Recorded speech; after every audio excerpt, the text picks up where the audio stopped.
Hello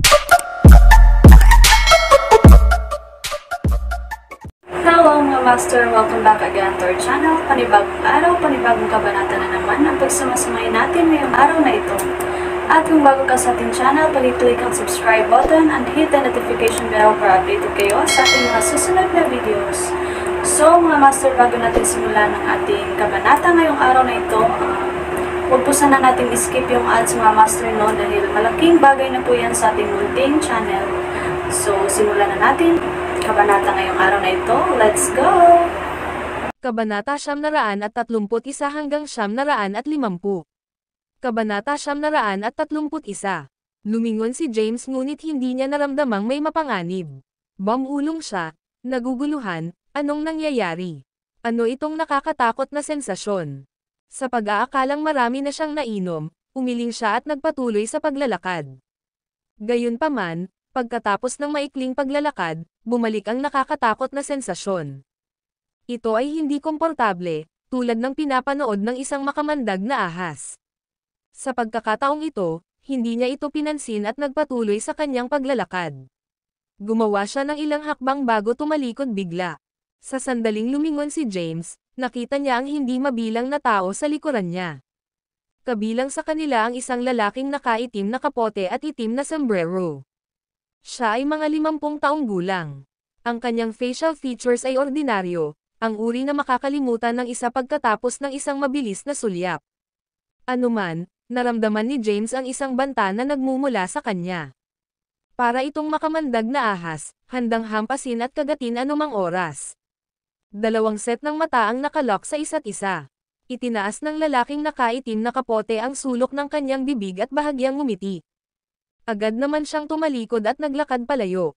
Nagmamadaling hinabol siya ni James hanggang sa makarating sila sa isang ilang na eskinita. Binilisan niya ang kanyang lakad, gumawa ng ilang hakbang pasulong, at lumitaw sa likod ng nasa katanghaliang gulang na lalaki, mabilis na hinawakan ang kanyang balikat. Bahagyang nakasandal ang lalaki at madaling nakaiwas sa kanyang atake. Kakaiba ang mga galaw niya. Kahit papaano, nagawa niyang ikot si James. Bago pa man makapag-react si James ay may dagger na ang nakadikit sa maliit na likod niya. Nagulat si James. Isa na siyang first-rank martial artist, halos second rank, ngunit hindi niya moari ang mga galaw ng lalaki. Gaano kalakas ang kapangyarihan ng lalaking ito? Sino ka? Bakit mo ako sinusundan? Hindi naman umarte si James at sa halip ay malamig na nagtanong. Sa sandaling iyon, naramdaman ni James ang pagtanggal ng punyal sa likod niya. Hindi niya napigilan ang sarili na lumingon at mapansin ang likod ng lalaki. Sa isang pitik ng kanyang kamay, inihagis ng lalaki ang isang sobre kay James. Tamang-tama itong sinalo ni James. Sino ka ba? Pasigan niyang tanong.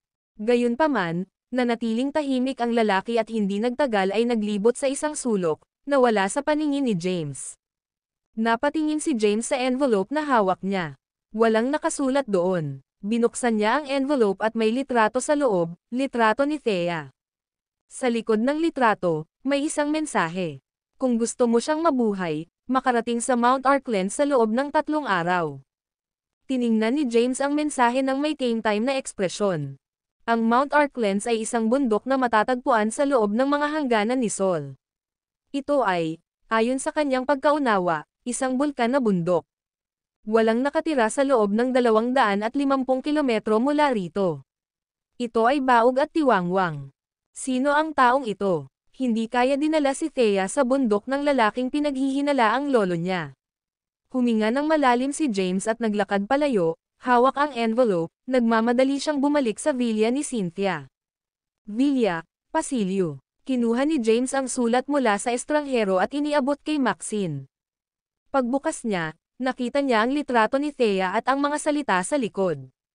Anong kinalaman nito? Tanong niya na hindi sinasadyang nakasimangot. Umiling si James at sinabing, hindi ko alam. Ibinigay ito sa akin ng isang estranghero. Napakalakas niya at hindi ko malabanan ang alinman sa kanyang mga galaw. Maaari niya akong patayin kung gusto niya. Ngunit siya hindi, at sa halip ay ibinigay sa akin ang sabreng ito. With a puzzled expression, Maxine said, Mount Arklands is a volcanic mountain. There's no one living within 250 kilometers of it. Sino lang ang gustong pumunta ka doon, at ano ang gusto nila?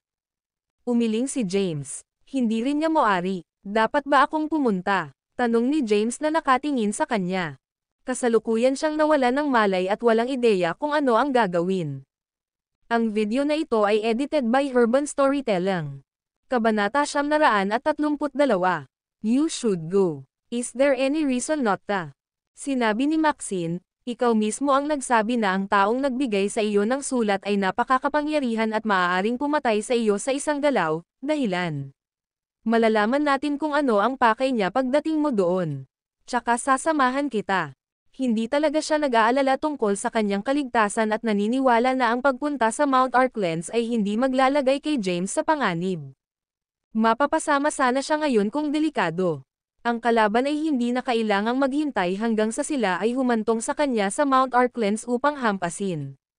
Okay, tumango si James at sinabing, ang larawan ay nagpahayag ng maraming impormasyon.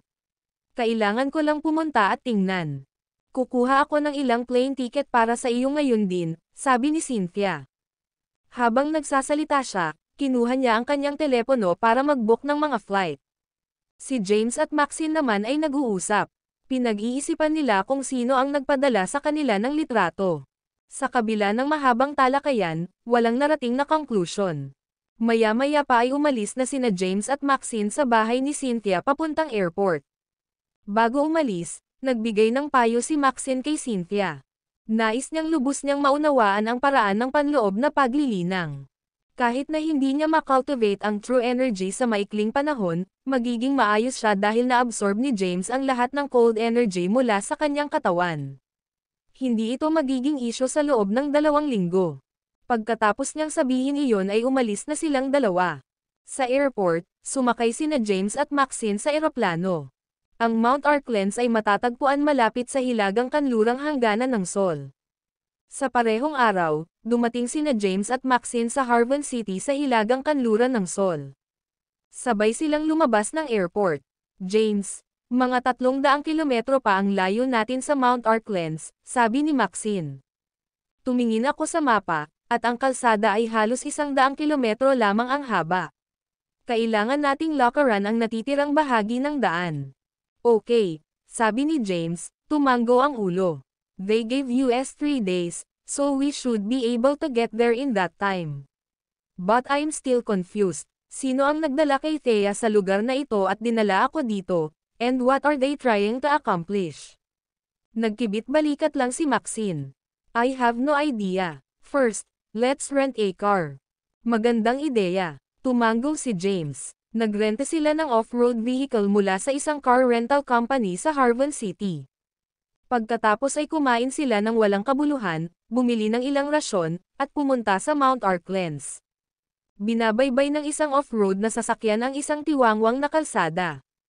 Unti-unting dumidilim ang langit. James, malapit na tayo sa Mount Arklands. Wala nang daan sa unahan natin. Maglalakad na tayo. Nagpreno si Maxine na nagmamaneho at pinahinto ang sasakyan. Si James, na nagpapahinga sa passenger seat habang nakapikit, ay idinilat sila nang makita ang ilang mga bato na nakaharang sa kanilang dinadaanan. Okay, tumango siya at sinabi. Bumaba tayo ng sasakyan dito. Pagkasabi niya nito ay tinulak niya ang pinto at lumabas ng sasakyan.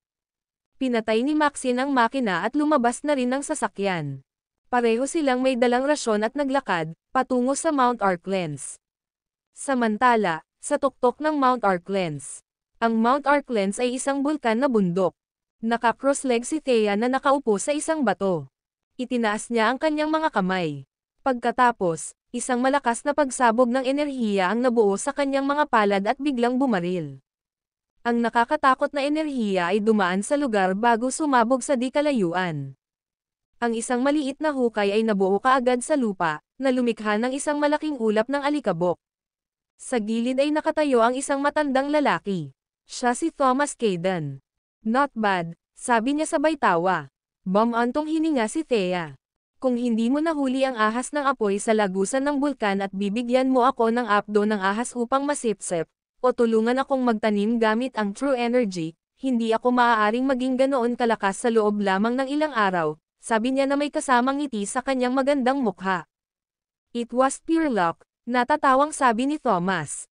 I wasn't expecting to see a centenary fire snake here. It was such a terrifying creature that even I almost succumbed to it. Lolo, ano ang ranggo ko ngayon? Tanong ni Thea, hindi sigurado. Sa kabila ng katotohanang sinabi sa kanya ni Thomas ang maraming bagay, kabilang ang pagsasanay sa martial arts, wala siyang ideya kung anong ranggo ang kanyang lakas.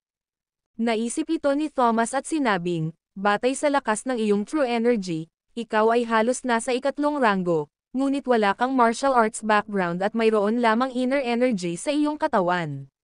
Ang mga taong may makabuluhang karanasan sa pakikipaglaban ay maaari pa ring talunin ka kahit na hindi pa nila nilinang ang true energy. Halimbawa, si James bilang siya noong una siyang ikinasal sa pamilyang Callahan ay maaaring talunin ka. Thea, tandaan na ang true energy ay pumapangalawa. Ang pinakamahalaga ay ang sarili.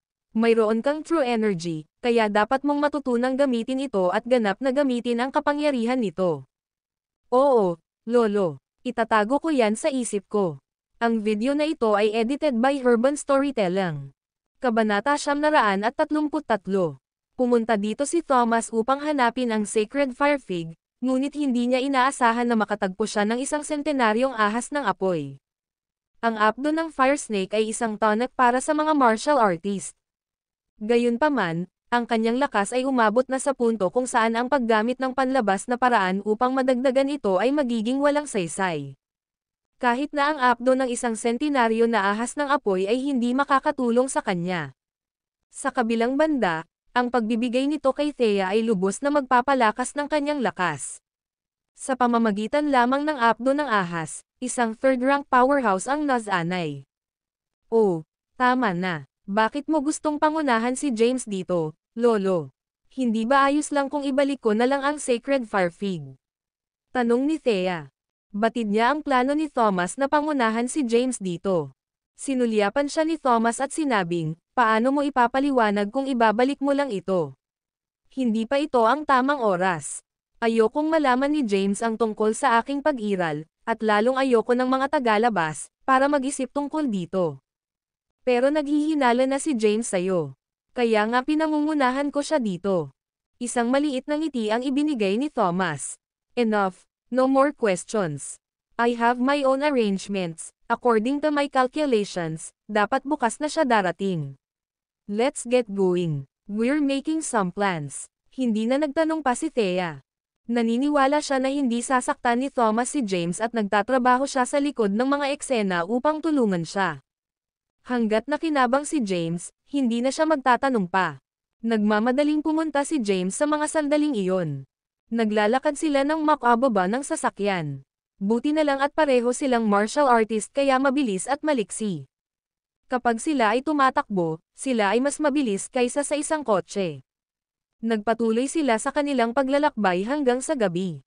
Kinaumagahan, sumilip ang araw sa abot tanaw. Isang hiwa ng malarosas na bukang liwayway ang lumitaw sa kalangitan. Habang nagmamadali sila sa gabi, papalapit na sila sa Mount Arklands.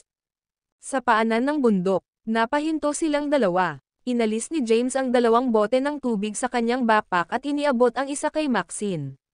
Binuksan niya ang isa at pagkatapos ay tumingin sa madilim na bundok sa kanyang harapan, sinabi niya, kaya ito ang Mount Arklands.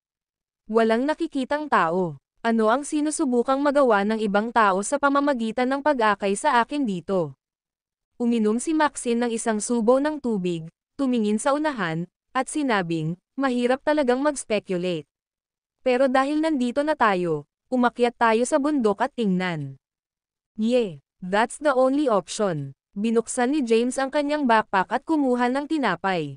Kumain sila sa paanan ng bundok at nagpahinga sandali. Nang makabawi sila ng lakas, nagpatuloy sila sa pag-akyat sa bundok.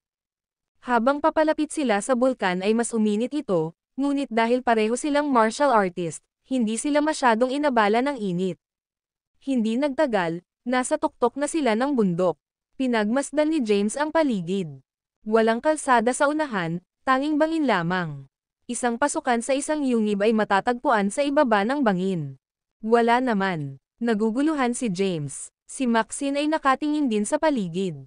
Napansin niya ang mga bakas ng mga taong gumagalaw sa lokasyon.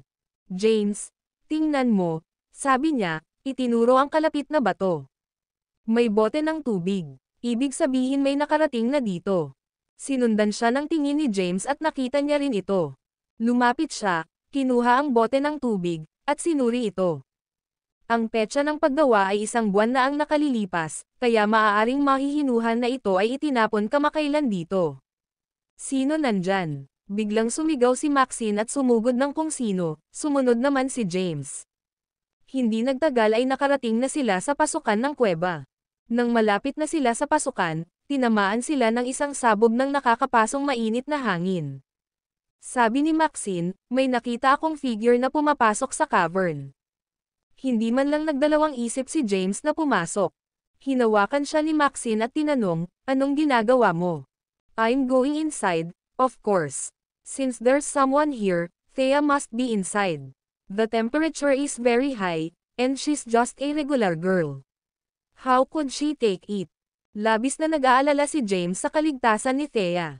Iniisip ang tungkol sa isang malambot na batang babae na tulad niya na nakulong sa isang nakakapasong kuweba sa ilalim ng lupa, ang kanyang puso ay napuno ng pangamba. This is an active volcano, and it could erupt anytime. If you continue as is, there could be dangers, paalala ni Maxine sa kanya. Ang video na ito ay edited by Herban Storytelling. Kabanata 934. We're already here. We should go kahit delikado. Dumiretso si James sa kuweba. Si Maxine ay nagsusuot ng talunan na ekspresyon. Siya ay nabulag ng pag-ibig. Kung siya ay patuloy na walang ingat, maaaring siya ay mawalan ng buhay. Gayunpaman, sinundan siya nito. Maliit lang ang pasukan sa kuweba, ngunit nang nasa loob na ito, nakaunat ito sa lahat ng direksyon. Habang lumalalim ang mga ito, lalo itong lumaki. Maging sina James at Maxine, na mga martial artist, naging hindi na ito mabata. Wala silang choice kundi gamitin ang true energy para labanan ang matinding init sa kuweba, pero kahit noon pa man, pawis na pawis pa rin silang dalawa. Hindi nagtagal ay nabasa ng pawis ang kanilang mga damit. Sobrang init. Pinaypayan ni Maxine ang kanyang mukha gamit ang kanyang kamay at sinabunutan ang kanyang pawis na basang damit na dumikit sa kanyang balat. Kumuha si James ng isa pang bote ng tubig at inabot kay Maxine, uminom ka. Sa pagkakataong iyon, nakita niya ang ginagawa ni Maxine nang tumalikod siya para iabot ang bote ng tubig. Napansin niyang hinihila nito ang damit nito, pinapaypayan ang loob ng damit nito mula sa neckline, at hinihila pa ang strap ng bra nito. Namula agad ang mukha ni Maxine, at mabilis siyang bumitaw. It's far too hot, pawis na pawis ako at iniistorbo ako ng bra ko. Inabot niya ang mga kamay niya para kumuha ng tubig kay James. Pati si James, nahihiya. Lumingon siya para tingnan ang daan at sinabing, masyadong mainit. Hindi siya naglakas loob na isaalang-alang ang mga kahihinatnan. James, dumating ka na rin sa wakas. Sa sandaling iyon, isang boses ang umalangaw-ngaw. Ang alingaw-ngaw ng tinig ay nananatili sa yungib ng ilang panahon, hindi nawawala. Agad na itinoon ni James ang kanyang atensyon sa kanyang paligid, ngunit napakalakas ng echo na hindi niya matukoy kung saan ito nanggaling. Dapat nasa unahan, sabi ni Maxine habang nakaturo sa harap. Mabilis na naglakad si James. Hindi sila lumayo bago makarating sa gilid ng bangin. Isang napakalaking nakausli na bato ang nakatayo sa tapat ng bangin. May mga lubad sa bato, at 2 tao ang nakatali sa mga lubad. May isang mas matanda at isang mas bata. Isang malaking butas ang nasa itaas ng kanilang mga ulo. Lumiwanag ang liwanag, na nagpapaliwanag sa itim na kuweba. Sa ilalim ng mga ito ay isang napakalalim na kailaliman. Nakatayo din sa napakalaking bato ang isang taong nakasuot ng itim na damit. May maskara sila sa kanilang mukha at humigit kumulang 1 metro at 70 sentimetro ang taas. Maluwag at maluwag ang kanilang mga damit. Mahirap na makilala ang kanilang mga katangian. Nakilala ni James ang mga taong naiwan na nakalawit. Ang nakatatandang tao ang kumuha kay Tiara at pinaghihinalaan ding si Thomas. Ang babae ay si Thea. Sino ka, at ano ang gusto mo? Pinandilatan ni James ang taong nakatayo sa bato at malamig na nagtanong. Haha, napuno ng maingay na tawanan ang kuweba. Hindi mo kailangang alalahanin kung sino ako. Tumawa ang taong nakaitim na roba. Ano ang sinusubukan mong gawin? Malamig na tanong ni James. Kasabay nito, mahigpit niyang binabantayan si Thea at ang pinaghihinalaang lolo niya. Tila wala silang malay at nakalawit sa lubad. Kung pumutok ito, mahuhulog sila sa bangin. I want to know the secret of the moonlit flowers on Cliffside's edge. Tell me the secret, or else your grandfather and wife will be fail, ang namamaos na boses. Sa sandaling iyon, ang walang malay na si Thomas ay nagising at sumigaw, "Bata, umalis ka na at lumayo ka rito kaagad. Huwag na huwag mong sasabihin sa Diablo na ito ang sikreto ng mga bulaklak na naliliwanagan ng buwan sa gilid ng cliffside." Kapag nakuha na niya ito, walang kapayapaan sa buong mundo, ang mga lupain. Nakakainis na matandang umutot, masyado kang magsalita. Isang malamig na buntong hininga ang nakamaskara na nakasuot ng itim na damit at casual na pamitik ang kanilang kamay. Isang pagsabog ng enerhiya ang lumitaw. Ang lubod na nakalawit ni Thomas ay naputol sa isang iglap, at ang kanyang katawan ay bumagsak sa napakalalim na hukay. Hindi. Isang guttural na dagandong ang pinakawalan ni James. Ang video na ito ay edited by Urban Storytelling. Kabanata 935. Sa sandaling magsalita si Thomas, alam ni James na siya ang kanyang lolo. Ang parehong lolo na sumasamba sa kanya mula noong siya ay bata. Lumuhad siya sa lupa, nakatitig sa napakalalim na hukay sa kanyang harapan, at hindi mapigil ang umiyak. Bumabalik sa kanya ang mga eksena mula sa kanyang pagkabata. Naalala niyang nakaupo sa kandangan ng kanyang lolo habang tinuturuan siya ng kanyang lolo ng sinaunang wika at ang mga pangunahing kaalaman ng Solin medicine. Sa sunog sa 10 taon na ang nakalipas ng mga Kayden, wala siyang magawa. Narinig niya ang pag-ungol at pag-ungol ng mga Kayden sa paghihirap, ngunit wala siyang magawa. Sa huli, si Thea ang sumugod at nagligtas sa kanya. Makalipas ang 10 taon, wala pa rin siyang magawa at nasaksihan ng sarili niyang mga mata ang pagbagsak ng kanyang lolo sa napakalalim na hukay. Damn it! Tumayo si James, namumungay ang mga ugat sa kanyang mukha, at walang pag-aalinlangan na tinitigan ang itim na damit na nasa bato sa tapat niya. Nag-aalala si Maxine na mawalan ng kontrol si James at mahawakan siya sa tamang oras. James, don't be reckless. Thea is still dangling there, payo niya. James, uulitin ko. Sabihin mo sa akin ang sikreto ng moonlit flowers on Cliffside's edge or Thea will fall from here. Her face will not longer recognizable, muling nagsalita ang figurang nakaitim na damit. Gaano kabastos? Sa sandaling iyon, isang boses ang pumuno sa hangin. Lumingon si James at tumingin. Isang matandang lalaki ang lumitaw. Lolo, nagbibim si Maxine. Sa wakas nandito ka na, bulalas niya. Si Tobias iyon. Bago sumakay ng eroplano si Maxine, ipinaalam nito sa kanya ang sitwasyon. Nag-aalala rin si Tobias na may masamang mangyari kaya sumugod siya. Nakita ng taong nakaitim na roba ang pagdating ni Tobias at casual na pamitik ang kanilang kamay. Isang pagsabog ng enerhiya ang nabuo sa dulo ng kanilang daliri, agad na tumama at naputol ang lubod na kinalabot ni Thea. Pagkatapos, mabilis silang tumakas. Si Thea ay parang saranggola na naputol ang tali. Sa pagtingin sa nangyayari sa kanyang harapan, natigilan si James. Nakabuka ang kanyang bibig, ngunit hindi siya makagawa ng ingay. Si Tobias naman ay lumipad sa isang iglap. Mabilis siyang nahulog at nasalo si Thea habang nahuhulog ito. Pagkatapos, lumapit siya sa gilid ng bangin, tinapakan ito, at lumipad pabalik gamit ang rebound. Pagkatapos ay tumayo siya ng matatag sa lupa. Nabawi ni James ang kanyang kalmado at napabulalas, Thea. Sa isang toss, ibinigay ni Tobias si Thea kay James. Hinawakan siya ni James at niyakap. Manatili ka rito at huwag gumalaw. Ibinigay ni Tobias ang kanyang utos, pagkatapos ay tumalon sa 12-12 metro na may isang flash bago muling lumitaw sa lupa sa kabila ng bangin at hinabol ang itim na nakasuot na figure. Hawak-hawak ni James si Thea at inihiga para tingnan ang pulso nito. Mahina ito, ngunit hindi siya nanganganib na mamatay. Sa wakas ay nakahinga siya ng maluwag. Thea, marahan niyang niyugyog si Thea. Napamulat ng mata si Thea. Napansin niya ang isang mukha na parang pamilyar ngunit parang kakaiba sa kanya. James, mahinang wika niya, saka biglang nagtanong, nasaan si Lolo? Lolo was, Nabulunan si James sa hikbi at hindi makapagsalita. Anong nangyari kay Lolo? Nag-aalalang tanong ni Thea. Thea, alam mo namang buhay si Thomas di ba? Tanong ni Maxine na nakatayo sa gilid. Tumayo si Thea at tumingin kay Maxine. Yes, I was already aware of it, sabi niya sabay tango. Tumingin si James kay Thea at tinanong, tungkol saan ba ito? Ilang saglit na nawala sa alaala si Thea bago sinabing, noong nagkaproblema si Tiara at pumunta ka sa kabisera, natagpuan ako ni Lolo at sinabing nasa panganib ka. Hindi siya maaaring magpakita ng personal, kaya hiniling niya na pumasok ako. Ang video na ito ay edited by Urban Storytelling. Kabanata 936. Tinitigan ni Maxine si Thea at sinabing, ikaw ang tumulong kay James na patayin ang Emperor sa kabisera. Ikaw din ang nagpanggap sa akin, naghatid kay James palabas ng Johnston Residence, at itinapon siya sa pangunahing pasukan ng Caden Mansion. The God ang King Palace, sa katunayan, ay nilikha ni Thomas.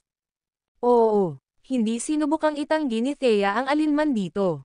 Si Lolo nga ang nagtayo ng God King Palace, she said. Bakit niya pinaalis sina Tiara at Quincy? Tanong ni James. Sabi ni Lolo, hindi daw ligtas na sundan kanila dahil marami kang kaaway sa paligid mo. Inilayo din niya sila pansamantala para protektahan sila para hindi ka maabala, sabi ni Thea. James questioned once more, kung ganoon, bakit kayo nandito ni Lolo? Sinabi sa akin ni Lolo na kailangan namin ng true energy na may matinding yang energy para linangin ang moonlit flowers sa cliffside's edge, kaya't dinala niya ako para hanapin ito. Ngunit hindi namin inaasahan na siya ay tambangan at para kami ay mabihag. Sagot ni Thea. Ano? Bulalas ni Maxine na nagulat. Thomas. Alam ni Thomas ang sikreto ng moonlit flowers sa cliffside's edge. Sa sandaling iyon, bumalik si Tobias. Sinadya ni Thea na tikom ang bibig at hindi na nagsalita pa. Tumingin si Maxine kay Tobias at tinanong, paano nangyari, Lolo? Hindi ko sila mahuli, sabi ni Tobias. Nanginginig ang kanyang ulo. They're very powerful. Wait here while I check the bottom of the cliff. Kararating lang ni Tobias nang mapansin niya si Thomas na nahuhulog sa di kalayuan, ngunit huli na ang lahat para gawin niya ang anumang bagay. Wala siyang tiwala kay Thomas. Makatitiyak lamang siya kung bababa siya at makita ito mismo. Pagkatapos niyang sabihin iyon, pumunta siya sa gilid ng bangin at tumingin sa ibaba. Pagkatapos, parang tuko, mabilis siyang umakyat sa ilalim ng bangin. Nakatingin si James kay Thea. Nagpatuloy si Thea, nalaman na ni Lolo ang sikreto ng bulaklak na naliliwanagan ng buwan sa gilid ng cliffside. Pumunta siya rito para hanapin ang sacred fire fig para tulungan ka. Sa lahat ng oras, lihim siyang tinutulungan ka. Sa kasalukuyan, si Maxine ay nasa kawalan. Hindi na niya masabi kung anong klaseng tao si Thomas. Ang kanyang nakaraang teorya ay na si Thomas ay nag-uudyok ng gulo. Pero ngayon, mukhang pinoprotektahan lang niya si James ng patago. Wala talaga siyang ginawa kundi tulungan si James. Nasaan sina Tiara at Quincy ngayon? Tanong ni James. Hindi ko alam. Sa wakas ay sinabi ni Thea pagkatapos ng maikling sandali ng pag-aalinlangan. Hindi yun sinabi sa akin ni Lolo. Nabanggit lang niya na nasa isang ligtas na lugar sila. Sa katunayan, alam niya ang kanilang lokasyon. Pareho silang ligtas at maayos. Gayunpaman, hindi niya gustong bumalik sila ng ganoon kabilis o mapalapit muli kay James. Ayaw din niyang hanapin sila ni James ngayon. Phew, huminga ng malalim si James. Hindi ganoon ang inaasahan niya sa katotohanan. Hindi niya inaasahan na ang taong tutulong sa kanya ng palihim ay ang kanyang lolo, na dapat ay namatay na 10 taon na ang nakararaan. Bagamat marami pang gustong sabihin sa kanya si James, nahulog na si Thomas sa bangin. Malamang na hindi niya malalaman ang katotohanan tungkol sa panloob na mga salungatan ng pamilya Johnston 30 taon na ang nakalilipas. Ano pa bang alam mo? Nang tingnan ni James si Thea, napansin niyang hindi siya apektado sa sobrang init ng kapaligiran. Hindi sinasadya, napakunot ang noo niya. Napakainit ng lugar na ito, kahit ako ay ramdam na ramdam ko ang init ng init. Pero parang hindi ka naaabala. Iyon ay dahil natagpuan ni Lolo ang isang sentinaryo na ahas ng apoy habang hinahanap ang sacred fire fig. Pinatay niya ito at hinugot ang apdo nito para ubusin ko. Pagkatapos, Tinulungan niya ako sa pagpino nito upang makakuha ako ng isang malakas na cultivation base. Ang lakas ko ngayon, ay katumbas ng ikatlong ranggo, paliwanag ni Thea. Third rank, sabay na bulalas ni na James at Maxine sa gulat. Ito, hindi ba ito masyadong nakakatakot? Sa loob lamang ng ilang araw, napunta ka mula sa pagiging isang regular na tao na walang karanasan sa martial arts tungo sa isang third rank powerhouse. Si Thomas ay medyo nakakatakot, bulong ni Maxine. Nagawa niyang itaas ang isang regular na tao sa ikatlong ranggo sa loob ng ilang araw. Si James naman ay naguguluhan. Anong uri ng tao ang kanyang lolo? Buhay pa siya, kaya bakit hindi siya nagpakita sa loob ng 10 taon, hindi nakipagkita sa kanya, at nagtayo pa ng isang godharing palas ng lihim? Sino ang tama at sino ang mali sa panloob na pagtatalo ng pamilya Caden 30 taon na ang nakararaan? Ang video na ito ay edited by Urban Storytelling. Kabanata 937. Mabilis na umalis si Tobias at mabilis ding bumalik. After 10 minutes or so, bumalik siya. Paano nangyari, Lolo? Tanong ni Maxine. Umiling si Tobias at sinabing, napakalalim ng base at puno ng lava. Hindi na ako makapag-dive pa. Malamang na hindi siya nakaligtas sa pagkahulog. I don't believe that, umiling-iling pa si James. Nakaligtas pa nga ang kanyang lolo sa mapang wasak na sunog 10 taon na ang nakaraan. Hindi siya madaling mamatay ngayon. Sumulyap si Tobias sa kanya at sinabing, kahit hindi ka naniniwala, dapat. Habang sinasabi niya iyon, mabilis niyang sinulyapan si Thea at nagtanong, paano ka nasangkot kay Thomas? Hindi nagpapigil si Thea, sinabi sa kanya ang lahat tungkol sa kung paano siya nakilala ni Thomas. Gayunpaman, wala siyang sinabi tungkol sa sikreto ng moonlit flowers on Cliffside's Edge.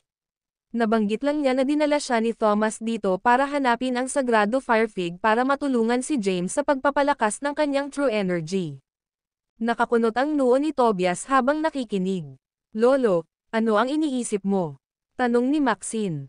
Wala lang, sabi ni Tobias matapos mabawi ang kanyang katinoan. Since we're now safe, let's go back. By the way, Thea, alam mo ba kung sino ang kumidnap sa'yo? Pinag-isipan ito ni Thea at sinabing, ayoko, pero narinig ko silang nag-uusap ni Lolo. Baka tinawag sila ni Lolo na demonyo. Ano yon? Good devil o ano? Hindi ko talaga pinapansin. Good devil. Lumiit ang mga mag-aaral ni Tobias. Narinig mo na ba ang pangalang ito, Lolo? Tanong ni Maxine. Huminga ng malalim si Tobias at sinabing, 100 taon na ang nakalilipas, naabot na ng GUSEC leader ang ika-7 ranggo. Gayunpaman, halos nasa ika-60 taon na sila noon. Iyon ay 1 siglo na ang nakalipas. Kahit nasa ika-7 ranggo, powerhouse, imposibleng mabuhay ng ganoon katagal, maliban na lang kung umabot siya sa ika-8 ranggo, sabi ni Maxine. Oo, tumanggaw si Tobias na may mataimtim na tingin. Marahil ang GUSEC ay talagang nagbabalik. Ito ay medyo hindi karaniwan. Kailangan kong bumalik sa kabisera sa lalong madaling panahon. Tumalikod siya at naglakad palayo nang matapos siyang magsalita. Let's go, James. Dahan-daang hinayla ni Maxine si James na nakatitig sa napakalalim na bangin. Ako. Sinubukan ni James na magsalita pero napaiyak siya. Talaga bang nahulog ang lolo mo dyan, James? Baka sa mukha ni Thea ang hindi makapaniwala. Tara na. Walang ibang sinabi si James, nagngangalit ang kanyang mga ngipin, at kinaladkad si Thea habang sinusundan niya si Tobias palabas ng yungib. Nakaalis na sila nang wala sa oras. Mas mababa ang temperatura sa labas. Mas napanatag si James. Sa labas. Kung ang Good Devil, tiyak na mahahanap ka nila. Mas mabuti kung bumalik ka sa kabisera kasama ako para sa iyong kaligtasan, payo ni Tobias. Gusto na rin ni James na bumalik sa kapital. Gayunpaman, may mga bagay na kailangan niyang gawin sa Kensington. Ang video na ito ay edited by Urban Storytelling. Kabanata 938. Si Cynthia ay nasa Kensington pa rin. Kailangan niyang sumipsap ng cold energy mula sa kanyang katawan upang linangin ang kanyang true energy. I'm not going to the capital for the time being. Kailangan ko munang bumalik sa Kensington, aniya. Binigyan siya ng isang mabilis na sulyap ni Tobias at tumanggo, na nagsasabing, mag-ingat ka. Pagkasabi niyon, tumalon siya, na sumasakop ng ilang dosenang metro. Sa loob ng ilang segundo, ilang daang metro na ang layo niya. Tara na rin, sabi ni Maxine. Hindi pa, sabi ni Thea. Honey, pumunta dito si Lolo para hanapin ang Sacred Fire Fig. Nahanap niya ito kalaunan, ngunit nagpakita ang Good Devil bago niya ito makolekta. Kalimutan mo na yon. Bumalik na tayo. Hindi pa umaalis ang Good Devil. Kung mananatili tayo, baka bumalik siya. Umalis na si Lolo at wala na tayong pagkakataon laban sa kanya. Oh, tama na. Nag-isip si James at nagtanong, ano ang ranggo ni Tobias? Bakit mabilis na tumakas ang Good Devil nang makita siya? I don't know that, umiling-iling na sabi ni Maxine. Hindi kailanman ipinaalam ni Lolo sa publiko ang kanyang ranggo. Mula noong ilang dekada na ang nakalipas, bihira na siyang makisali sa pakikipaglaban sa kamay. Gayunpaman, ang kanyang antas ay malamang na hindi mas mahina kaysa sa ikapitong ranggo. Kahit na kung isasaalang-alang ang kabuuan ni Sol, siya ay dapat nakabilang sa pinakamahusay. Mukhang nagulat si James. 7th rank. Hindi ka panipaniwala, tumanggaw si Maxine. Siya ay lubos na makapangyarihan, ngunit hindi ang pinakamakapangyarihan. Sa bawat isa sa Ancient Four na pamilya, mayroong mga Grand Patriarch. Sila ay mga powerhouse na isang siglo na ang nakakaraan. Ang kanilang lakas ay dapat na umabot sa hindi maarak na taas pagkatapos magnilay sa pag-iisa sa loob ng isang siglo. Ayon sa haka-haka, ang Grand Patriarch ng pamilya Kayden ay nakamit ang ika-8 ranggo, sa pinakamababa. Kahit na hindi nila ito nakamit, sila ay nasa tuktok ng ika-7 ranggo.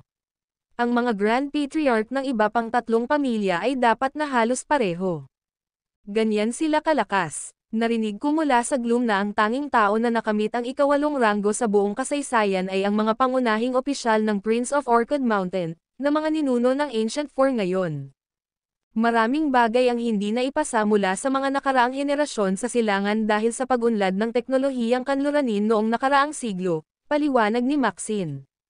Nawala ang ilang sinaunang teksto, at dahil dito, bihirang makita ang mga ito sa sirkulasyon. Si Gloom ay isang bodyguard sa pinakamahusay. Paano niya nalaman ang totoong classified na impormasyon? Then, she reminded him, James, huwag kang magpapaloko sa katotohanang si Sol ay puno ng ordinaryong tao. Ang isang tunay na powerhouse ay kakilakilabot. Sa sandaling gumawa sila ng isang hakbang, ang pagkawasak na maaari nilang idulot ay medyo nakakatakot. Naintriga si James. Hindi niya maiwasang magtanong, lumaki ka sa mansyon ng Cadence, para mas marami kang malalaman. Alam mo ba kung gaano karaming tao sa loob ng mga hangganan ni Sol ang nakamit ang ika-8 ranggo? Hindi ako sigurado, sabi ni Maxine, umiling. Maaaring wala, o maaaring may iilan. Siya, masyadong, ay walang ideya. Alam lang ni Maxine na ang mga Grand Patriarch ng Ancient Four ay nasa pinakatuktok sa ika-7 ranggo, ngunit hindi siya sigurado kung umaban sila sa ika-8 ranggo. Siguro natakot ang Good Devil sa mga Kayden. I'm sure nakatakas na sila, sabi ni Thea. Mahal, nalampasan ni Lolo ang maraming mga hadlang upang pumunta dito at hanapin ang sagradong apoy na igos. Nagsagawa siya ng ganoong kahabaan para sa isang mabuting layunin. Hindi ba siya mamamatay ng walang kabuluhan kung bumalik tayo ng ganito? Tanong ni Thea habang nakahawak kay James. Sinulyapan ni Maxine si Thea at nagtanong, nasaan ang Sacred Fire Fig? Nasa tuktok ng bangin, sabi ni Thea sabay turo sa manipis na bangin sa harapan nila. Wait here, sabi ni Maxine pagkatapos masulyapan ang manipis na bangin. Pupunta ako upang suriin ito. Tumalikod siya at naglakad palayo, pagkatapos ay tumalon ng 12 metro at lumitaw sa bangin, nakahawak sa isang bato. Gamit ito bilang suporta, hinailan niya ang sarili at nagpatuloy sa kanyang pag-akyat. Nakatingin si James kay Thea. Hindi niya inasahan na magiging third-rank powerhouse si Thea sa loob lang ng ilang araw. Nilagpasan pa niya ang lakas niya. Mahirap para sa kanya na paniwalaan na ang babaeng nasa harapan niya ay isang taong kailangang protektahan ng iba hindi pa nagtagal. Honey, bakit mo ako tinatitigan ng ganyan? Nahihiyang ibinaba ni Thea ang ulo. Hindi, wala lang. Huminga ng malalim si James at sinabing, medyo naguguluhan lang ako. This is too bizarre. Hinawakan ni Thea ang kamay ni James na may hitsura ng determinasyon at sinabing, "Honey, hindi na ako basta magandang mukha, at hindi ko na kailangan ng proteksyon mo. I'm now able to assist you. Can you let mananatili ako sa tabi mo?" Ang video na ito ay edited by Urban Storytelling. Kabanata 939. Nakahinga rin ng maluwag si James na nakakuha si Thea ng third-rank internal energy. Ngayon, sa wakas ay makakapag-relax na siya at hindi na mag-alala tungkol sa pagpasok niya sa gulo. Imbes na sagutin niya si Thea, lumingon siya at tinitigan ang malapit na pasukan ng kuweba. Tap si Thea at tahimik na nakatayo nang hindi na nagtatanong pa. Ha! Huminga ng malalim si James bilang pagbibitiw. Nang magpakita ang lalaking inaakala niyang lolo, siya ay tuwang-tuwa at nag-aalala. Tuwang-tuwa siya dahil buhay pa ang kanyang lolo. Sa kabaligtaran, siya ay nag-aalala na ang kanyang lolo ay, gaya ng inilarawan sa kanya ni Tobias at Maxine, isang masama at hindi mapapatawad na dyablo. Nais ni James na mahanap niya ang kanyang lolo at matutunan ang katotohanan mula sa kanya. Gusto niyang marinig mula sa kanya ng direkta na hindi siya ang sinasabi nilang siya. Gayunpaman, ang kanyang lolo ay nahulog sa napakalalim na kailaliman ilang sandali lamang matapos silang magkita. Bagamat nakita niya itong bumagsak, walang kapangyarihan si James na pigilan ito. Honey, gusto ni lolo na mamuhay ka ng maayos at ayaw mong madamay ka sa kahit anong hidwaan. Gayunpaman, nahuli ka na dito, kaya ginulo niya ang kanyang utak at ginawa niya ang lahat para madagdagan ang iyong kapangyarihan, at gawin kang walang talo. Si Thea, na nakatayo sa tabi, ay mahinang nagsabi, "Sinabi sa akin ni lolo nang siya at ang kanyang malapit na pamilya ay pinalayas sa pamilya Kayden, pumunta sila sa Kensington at nagtayo ng isang bagong buhay dito. Ang kanyang cultivation base ay tinanggal din, ngunit tumanggi siyang sumuko. Sa halip, itinoon niya ang kanyang pag-aaral sa mga kasanayang medikal upang makahanap ng mga paraan upang mabawi ang kanyang lakas. Iyon ay dahil alam niya na ang panloob na salungatan sa pamilya ay hindi pa natatapos. Alam niyang makikipag-ugnayan sa kanya ang mga Kayden sa isang punto. 10 taon na ang nakalilipas, ang tirahan ng Kayden ay natupok ng apoy. Si lolo ay nakatakas lamang sa pamamagitan ng purong swerte. Pagkatapos noon, nagtago siya at itinayo ang palasyo ng Diyos Hari. Hindi kanya nahanap dahil natatakot siya. Masyadong makapangyarihan ang mga Kayden. Kung nagpakita siya ng sarili, tiyak na papatayin siya. Wala na siya ngayon, ngunit iniwan kanya sa palasyo ng Diyos Hari. Matapos marinig iyon, hindi napigilan ni James na lumingon kay Thea at magtanong, "Sinabi ba sa iyo ni lolo ang tungkol sa nangyari sa pamilya Kayden 30 taon na ang nakalilipas, at kung bakit siya pinatalsik?" Medyo nabanggit niya, sabi ni Thea, tumango ang ulo. "Nakikinig ako." Umupo si James sa isang bato. Palagi siyang nakikiusyoso tungkol sa mga pangyayari noong 30 taon na ang nakalilipas, at higit pa tungkol sa katangian ng kanyang lolo. Saglit na nag-isip si Thea habang nakatayo sa harapan ni James at nakatingin sa malayo. Ayon kay lolo, palaging naruroon ang salungatan sa loob ng pamilya Kayden, at wala siyang pagnanais na makipagtunggali para sa posisyon ng patriyarka. Siya ay likas na matalino sa martial arts, ngunit ang martial arts na kanyang ginawa ay hindi ang mga ipinasa sa pamilya Kayden. Sa halip, ito ay isang pamamaraan ng paglilinang na iniwan ng isang demonyo. Kaya naman naisip ng mga tagalabas na siya ay masama. 30 taon na ang nakalilipas, siya ay hindi inaasahang inatake habang naglilinang, na nakakagambala sa daloy ng kanyang tunay na enerhiya at naging dahilan upang siya ay magdusa mula sa paglihis ng enerhiya. Nawala siya sa isip at naging marahas. Inatake niya ang mga tao sa tirahan ng Kayden, na ikinamatay ng maraming miyembro ng Kayden pamilya. Sa wakas, ang Grand Patriarch ng pamilya Kayden ay sumulong upang supilan siya at alisin ang kanyang devilish energy. Pagkatapos, pinaalis nila siya sa pamilya.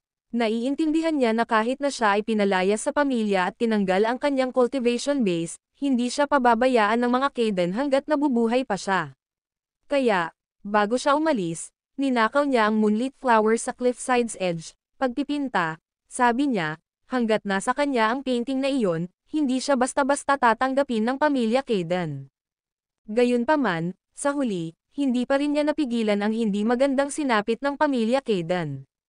Mahinang wika ni Thea habang inilarawan ang nakaraan.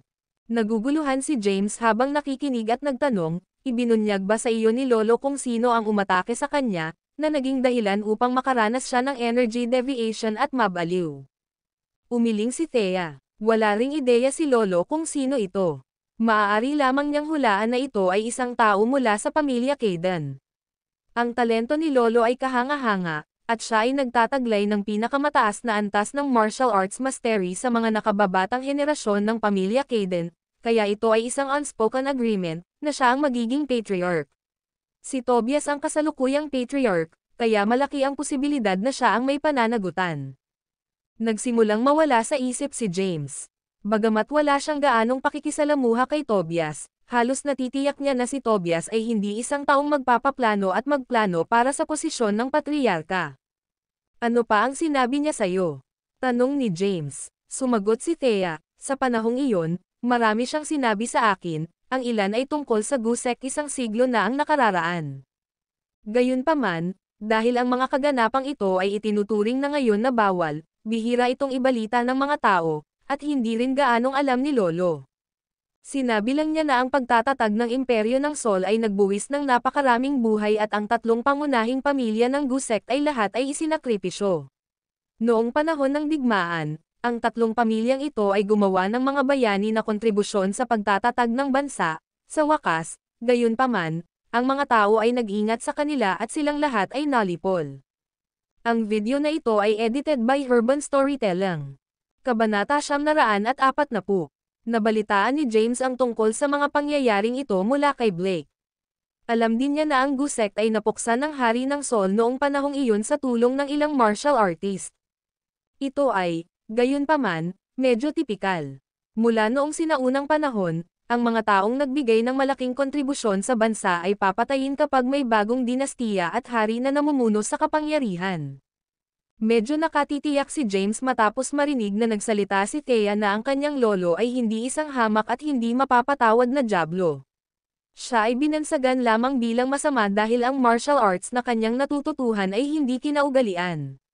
Siya ay tinambangan din, na naging dahilan ng pagkalihis ng kanyang enerhiya, at iyon ay kapag nagkamali.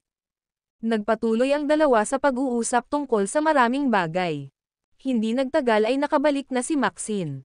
Bumalik siya na may dalang ilang pulang prutas, na hindi gaanong kalakihan. Sila ay halos kasing laki ng kamao, pula, at parang bola ng nagngangalit na apoy.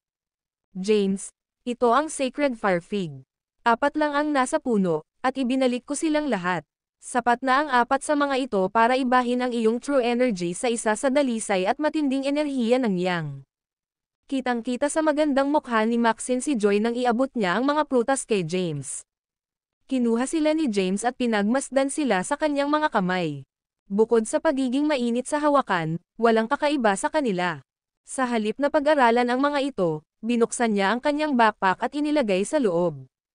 Pagkatapos, tumingin siya sa pasukan ng kuweba at sinabi, ang Good Devil ay matagal nang hindi nagpapakita. Marahil ay may iba pang labasan sa yungib at siya ay tumakas na. Maraming labasan talaga. Ang loob ng kuweba ay umaabot sa lahat ng direksyon, at may mga labasan din sa likod ng bundok. Baka tumakas na siya, sabi ni Thea sabay tango ng ulo. Bumaba ako para tingnan. Umalis si James kanina dahil nag-aalala siyang babalik ang Good Devil. Gayunpaman, lumipas ang mahabang panahon at hindi pa lumilitaw ang Good Devil. Ibig sabihin tumakas na sila. Ang kanyang lolo ay nahulog sa napakalalim na hukay, kaya hindi siya maaaring makaramdam ng kaginhawahan kung hindi niya ito imbestigahan. Kahit patay na ang kanyang lolo, kailangan pa rin niyang hanapin siya at ibalik ang kanyang bangkay sa Kensington para maihimlay siya. James, kahit si lolo ay hindi nakababa sa hukay. Paano mo gagawin iyon? Tanong ni Maxine na nagsalubong ang kilay. Gaano man kahirap ito, kailangan kong tingnan. Kinuha ni James ang phone niya pagkasabi nun. Gusto niyang tumawag para sa tulong at magdala ng ilang kagamitan, ngunit hindi makakuha ng magandang signal ang kanyang telepono doon. Itinaas niya ang kanyang telepono at kinawayan ito. Wala pa ring reception. Bumalik muna tayo sa Harvon City, at pagkatapos ay babalik ako na may dalang kagamitan. Kailangan kong bumaba at tingnan ito ng personal, sabi ni James. Hindi na nagsalita pa si Maxine dahil matigas ang ulo ni James. Sa kabilang banda, tumanggaw si Thea. Nagtiis na ang lolo mo ng mahirap na dekada bago napunta sa ganitong sitwasyon. Dapat nating ibalik ang katawan niya para maihimlay siya. Tumalikod na si James at umalis nang walang sinasabi. Mabilis na bumaba ng bundok ang tatlo at bumalik sa pinanggalingan nila. Ang video na ito ay edited by Urban Storytelling. Kabanata 941. Bumalik ang tatlo sa parehong landas. Sa pagtatangkang maghanap ng signal, itinaas ni James ang kanyang telepono habang naglalakad. Sa kasamaang palad para sa kanila, ang mga signal ng mobile phone ay wala kung nasaan sila. Pagkatapos maglakad para sa kung ano ang pakiramdam ng isang walang hanggan, sa wakas ay narating nila ang kotse. Dahil hindi pa rin makahanap ng signal ng telepono si James, wala silang ibang pagpipilian kundi ang magmaneho pabalik. Alas 8 na ng gabi nang makarating sila sa Harvon City. Pagkatapos, naghapunan ang tatlo at nag-check-in sa isang 5-star hotel. Pagtanggap sa hotel, tumingin si James sa babaeng nagtatrabaho bilang receptionist sa front desk at sinabing, "Kailangan natin ng 3 kwarto." Mabilis siyang tinamaan ni Thea. 2 kwarto. Lumingon si James kay Thea na bakas sa mukha niya ang pagkalito. Inakbayan siya ni Thea at masuyong tumingin sa kanya. "Kami ay mag-asawa, bakit kailangan nating magkahiwalay na kwarto?" Tumagilid ang ulo ng receptionist, tumingin kay James at dobleng kinumpirma. "Sir, maaari ko bang kumpirmahin ang maraming silid na kailangan mo?" 3. Kakailanganin ko ang iyong social security card para sa pagpaparehistro. Inabot ni James sa receptionist ang kanyang social security card. Inilabas din ni Maxine at Thea ang kanilang mga social security card. Nang makita ang social security card ni James, hindi napigilan ng receptionist ang pag-ungol, "James Caden. Bakit parang pamilyar ito? Saan ko narinig ito dati?" Sa halip na patuloy na pag-isipan ito, ipinarehistro na lamang niya ang mga ito at ibinigay sa kanila ang kanilang mga room card. Pagkatapos ay iniangat ng receptionist ang kanyang ulo mula sa screen ng kanyang computer at tiningnan ang mukha ni James. Sa pagkakataong iyon, bumilis ang tibok ng puso niya. Parang tinamaan ng kidlat, sumigaw siya ng malakas. "Posible bang ikaw si James, ang Black Dragon?" Hindi makapaniwalang tanong niya. Ang receptionist ay mga 20 taong gulang. Siya ay isang napakagandang dalaga na nakatali ang buhok at nakasuot ng maayos sa uniforme ng kanyang hotel. Ang lahat ng ito ay nagsilbi sa pagbibigay sa kanya ng isang mature, profesional na apela. Pulang-pula ang mukha niya sa gulat at hindi makapaniwala. Kinuha ni James ang mga room card nang hindi kinikilala ang kanyang tanong at iniabot ang tig-isa sa 2 babae. Pagkatapos, tumalikod siya at mabilis na umakyat. "Diyos ko, ito talaga ang commander ng Black Dragon Army, James." Mas cool siya sa personal. Napatingin ang receptionist kay James, paakyat ng hagdan na parang nanalo lang sa loto ang mukha. Inilabas niya ang kanyang telepono at nagsimulang mag-post tungkol dito sa kanyang social media. "Guys, hulaan niyo kung sino ang nakita ko ngayon. Ito ay ang Diyos ng digmaan ni Saul, James." Hindi siya pinansin ni James at dumiretso sa kwarto niya. Pagkapasok sa kanyang silid, naupo siya sa kama at tinawag si Henry na nakapwesto sa malayo sa kanya sa Southern Plains. Maya-maya ay kumonekta ang telepono, at tuwang-tuwa ang tugon ng boses ni Henry. "James, tumawag ka rin sa wakas." Tanong ni James, "Nakahanap ka na ba tungkol sa bagay na hiniling kong imbestigahan mo?" Tahimik na sagot ni Henry, "Sinisikap kong hindi maging halata sa aking pagsisiyasat, kaya wala pa akong sagot sa ngayon." "Sige, kailangan ko ring kunin mo sa akin ang personal na numero ng Centurion of the North. Nasa North ako, partikular sa Harvon City. Kailangan kong humingi ng favor sa kanya." "Oo naman. Tatanungin ko si Whitney at ipapadala ko sa iyo mamaya." Nang matapos magsalita si Henry ay ibinaba na niya ang telepono. Matieg ang naghihintay si James sa kwarto. Si Henry na ngayon ang namamahala sa Southern Plains.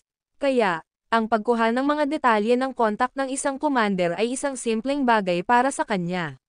Bukod dito, nakikipag-date siya sa anak na babae ng Centurion. Ang pagkuha ng pribadong numerong iyon ay kasing dali ng pagwagayway ng kanyang kamay sa hangin. Matapos makuha ang hinihinging contact details ay agad itong ipinadala ni Henry kay James. Pagkakuha pa lang niya ng mensahe ay dinial ni James ang ibinigay na numero. Hindi nagtagal ay may tumatawag. Ang video na ito ay edited by Urban Storytelling. Kabanata 942. Hello, sino ang tumatawag? Isang paus na boses ang sumagot sa telepono. Si James naman. Nasa North ako ngayon and I need you to do me a favor. Malinaw na sinabi ni James ang kanyang layunin. Nagpakawala si Mr. Walker ng kaunting ingay ng kaaya-ayang sorpresa. Hahaha, James, kanina ko pa gustong makipag-inuman sa iyo, ngunit hindi pa ako nakakaalis sa northern borders. Anong meron? Anong klaseng pabor ang hinahanap mo? Nasa Harvan City ako ngayon at kailangan kong makahanap ng isang tao sa isang underground cavern sa Mount Arklands. Tumawag ako para itanong kung maaari ba akong humiram ng ilang kagamitan mula sa iyo. Ipinaliwanag ni James ang kanyang intensyon kay Mr. Walker. Nasa Harvan City ka ngayon. Makikipagkita ako sa iyo. Maaari mong sabihin sa akin kung ano ang eksaktong kailangan mo ng harap-harapan. Binantayan ng Centurion ang northern borders, at ang Harvan City ay matatagpuan sa north. 2 oras lang ang biyahe sa pagitan ng lungsod at rehiyon ng militar. Oo naman. Sige, magkikita na lang tayo mamaya. Magkita tayo. Binaba ni James ang telepono. Pagkatapos, kumuha siya ng sigarilyo at sinindihan. Hinayaan niyang lumubog ang katawan sa sofa. Habang komportable siyang nakahiga, naalala niya ang mga pangyayari noong araw pati na rin ang sinabi sa kanya ni Thea. Kung ipagpalagay na ang kanyang lolo ay nagsasabi ng totoo, at ang kanyang pag-aalsa sa sambahayan ng Kaden 30 taon na ang nakalilipas dahil sa kanyang energy deviation ay resulta ng isang biglaang pananambang, kung gayon sino kaya ang mga posibleng sospek? Sinasadya ba ito ng lolo niya kay Thea? Napakunot ng noo si James sa inis dahil hindi niya magawang gumawa ng tamang conclusion. Samantala, sa labas ng pinto, halos sabay na lumabas ng kwarto nila Maxine at Thea at naglakad patungo sa pintuan ni James. Napatingin si Thea kay Maxine nang may pagtataka. Anong meron? Kailangan mo rin bang makita si James? Oo, tumanggaw si Maxine at seryosong sinabi, may mga bagay na tila kakaiba sa akin, kaya pumunta ako dito para pag-usapan ang mga ito sa kanya. Nagtaas ng kilay si Thea. Anong kakaiba? Dapat nating ipagpatuloy ito sa loob. Pinili ni Maxine na hindi na magpaliwanag pa, at kumatok sa pintuan ni James. Maya-maya, bumukas ang pinto. Napatingin si James sa 2 babae at pinagbuksan sila ng pinto. Pumasok ka. Sabay na pumasok ang 2. Sa loob ng silid, nagtanong si James, ano ang problema? Si Maxine ay sumulyap kay Thea na hindi mapakali at nagsimulang pumili ng kanyang mga salita. James, sa tingin ko may ilang kakaibang bagay na walang saysay sa bagay na ito. Tumingin si James kay Maxine at nagtanong, anong ibig mong sabihin? Sabi ni Maxine, iilan lang daw ang nakakaalam na na-unlock mo ang sikreto ng moonlit flowers sa Cliffside's Edge. Kasama dito ang aking lolo, si Cynthia, ako, at ang iyong sarili. Kung isasaalang-alang ang katotohanan ito, paano nakuha ng Good Devil ito at naakit ka sa Mount Arklands sa pamamagitan ng paghuli kina Thomas at Thea? Napapikit si James matapos marinig ang pagsusuri ni Maxine. Tama siya. Isang bagay na walang katuturan. Si Maxine ang sa wakas ay nag-crack ng code na nakatago sa moonlit flowers sa Cliffside's Edge pagkatapos na ma-absorb ni James ang cold energy ni Cynthia. Dinilaan ni Maxine ang kanyang mga labi at nagpatuloy, at saka, marami kaming hindi alam tungkol sa lolo mo, si Thomas Kaden. Paano niya nalaman ang tungkol sa sikreto ng pagpipinta at partikular na hinanap ang Sacred Fire Fig? Tiningnan siya ngayon ni James na nakakunot ang noo at nagtanong, ano ang iminumungkahi mo?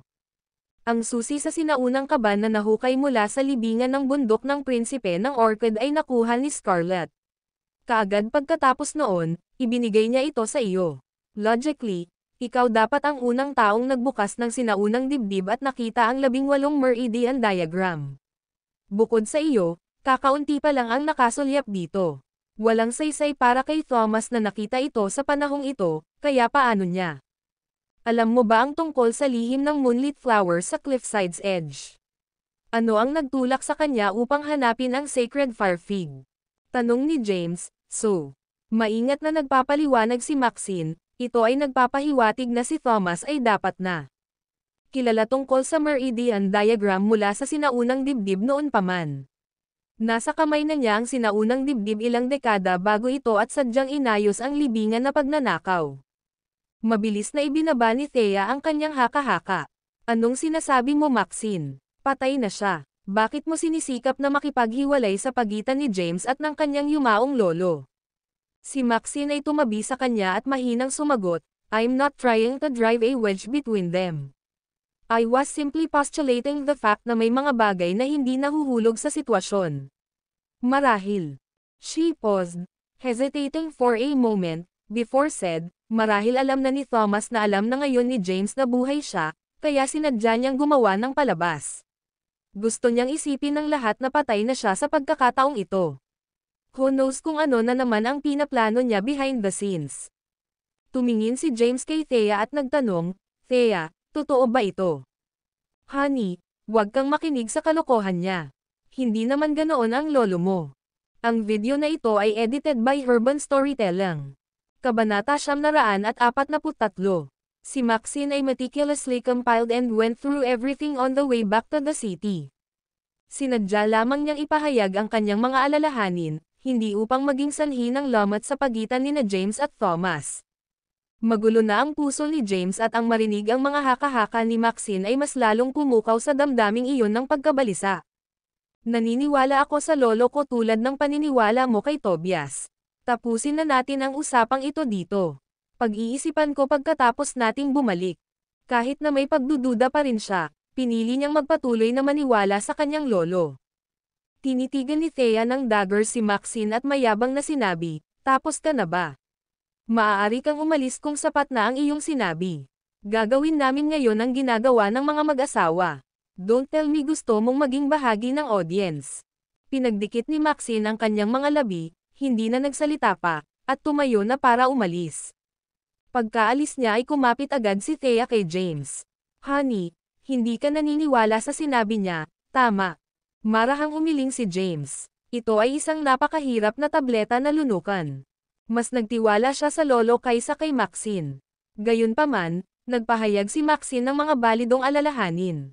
Maraming hindi maipaliwanag na mga bagay na nakapalibot sa mga kamakailang kaganapan. Huwag na nating pag-usapan pa. Gabi na. Dapat kang bumalik sa iyong silid at magpahinga. Hinihintay kong dumating ang Centurion para makahiram ako ng ilang kagamitan. Paano kung, sinabi kong hindi. Pinulupot ni Thea ang mga kamay sa baywang ni James at ibinaon ang mukha sa dibdib nito. Tumangala siya sa kanya, na sinasabing mapanlin lang, hindi ako aalis. Nangako ka na sabay tayong manood ng fireworks. Mahal, kapag natapos na ang lahat, humanap tayo ng maganda at tahimik na nayon, at doon tayo tumira. Aararuhin mo ang lupa, at ako ang magluluto ng ating mga pagkain. Gusto kong mamuhay tayo ng simple at tahimik. Anong sabi mo? Dahan-daang inalis ni James ang kanyang yakap at marahan itong umatras.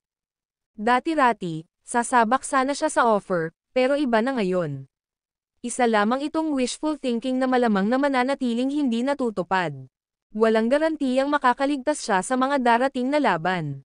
Naglabas si Thea ng itim na token at inilagay sa palad ni James. Bumalik ang tingin ni James sa kanya.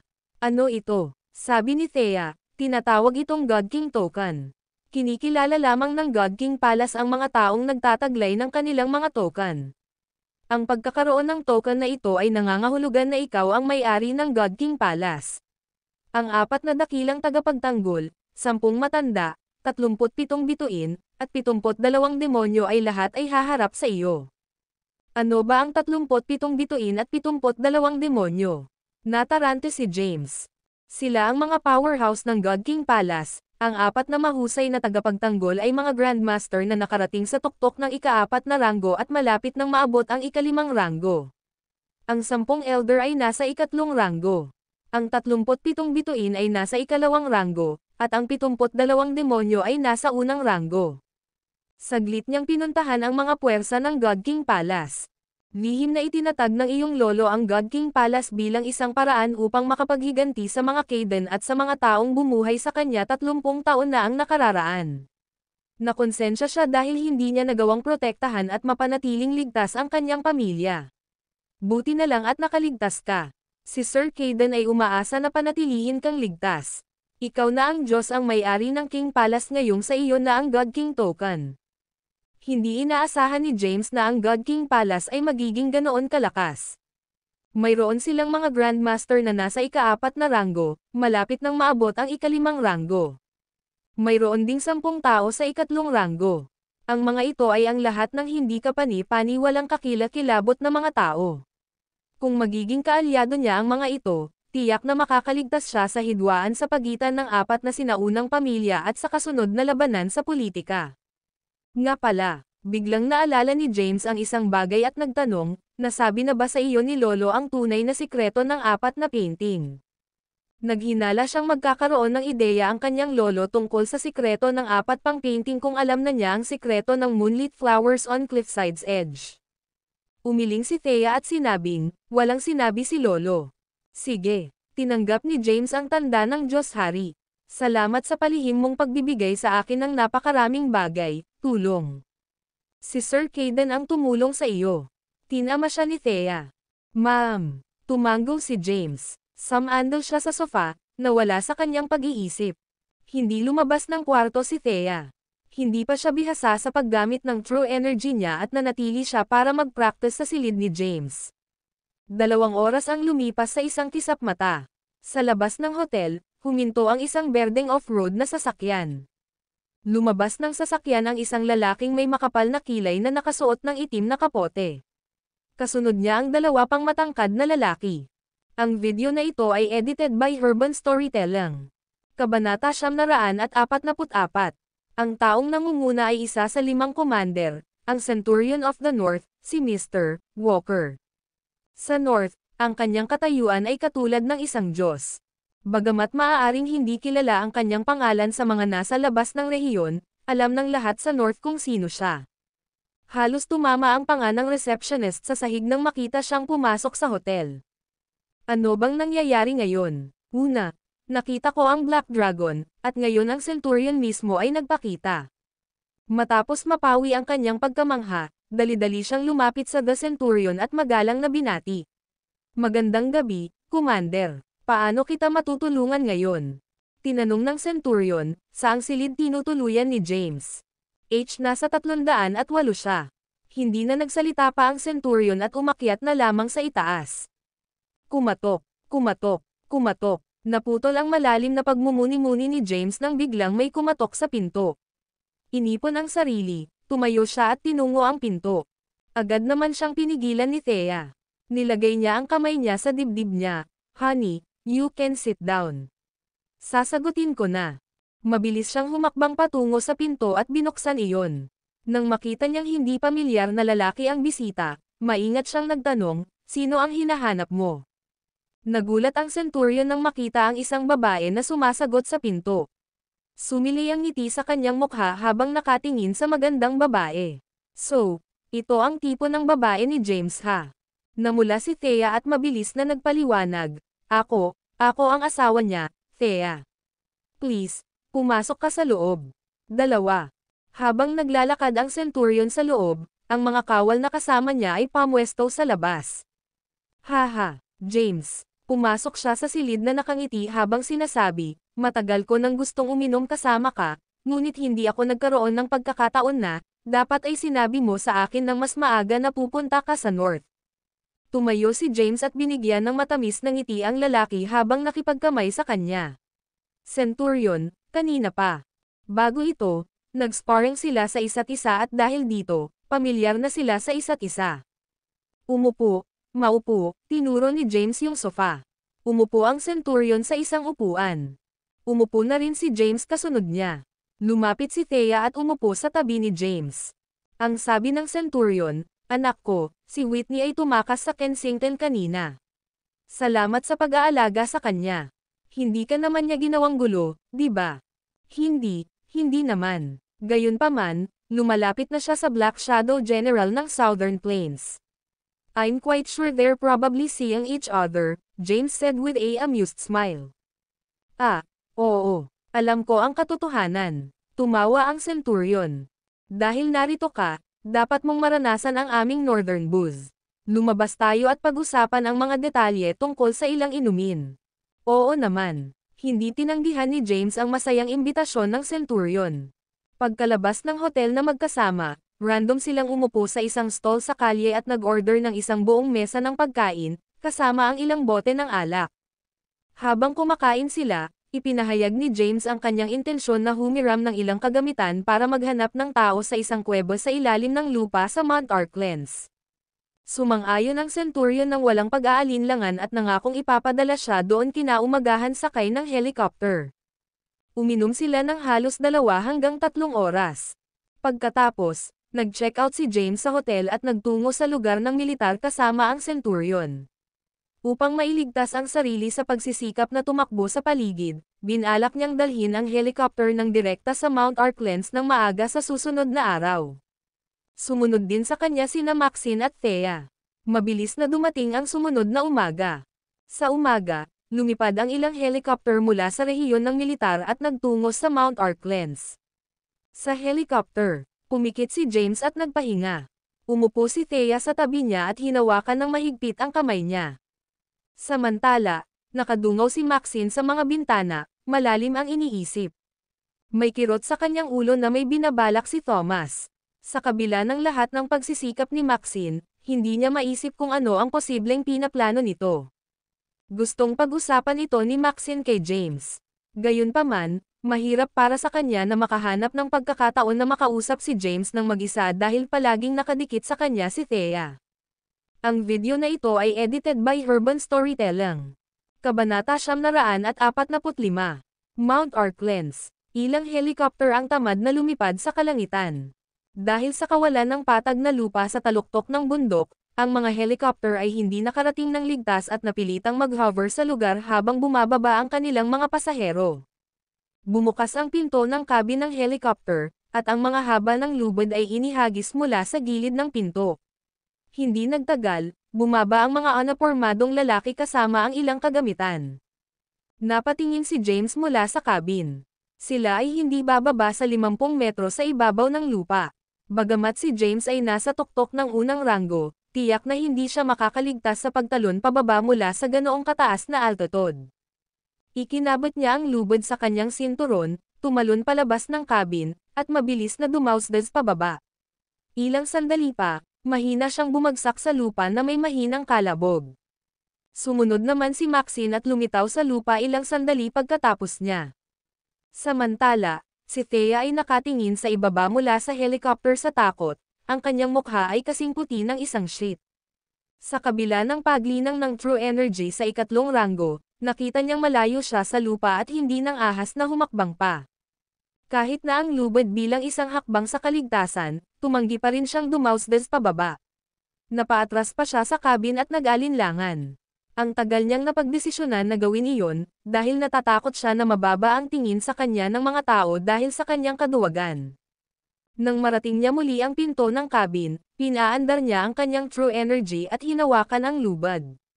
Nadulas siya na parang batong nahuhulog sa hangin. Dahil sa kahirapan sa paglapag, bumagsak siya sa lupa.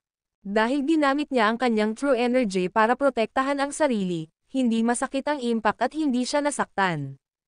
Gayunpaman, nakaramdam pa rin siya ng hiya.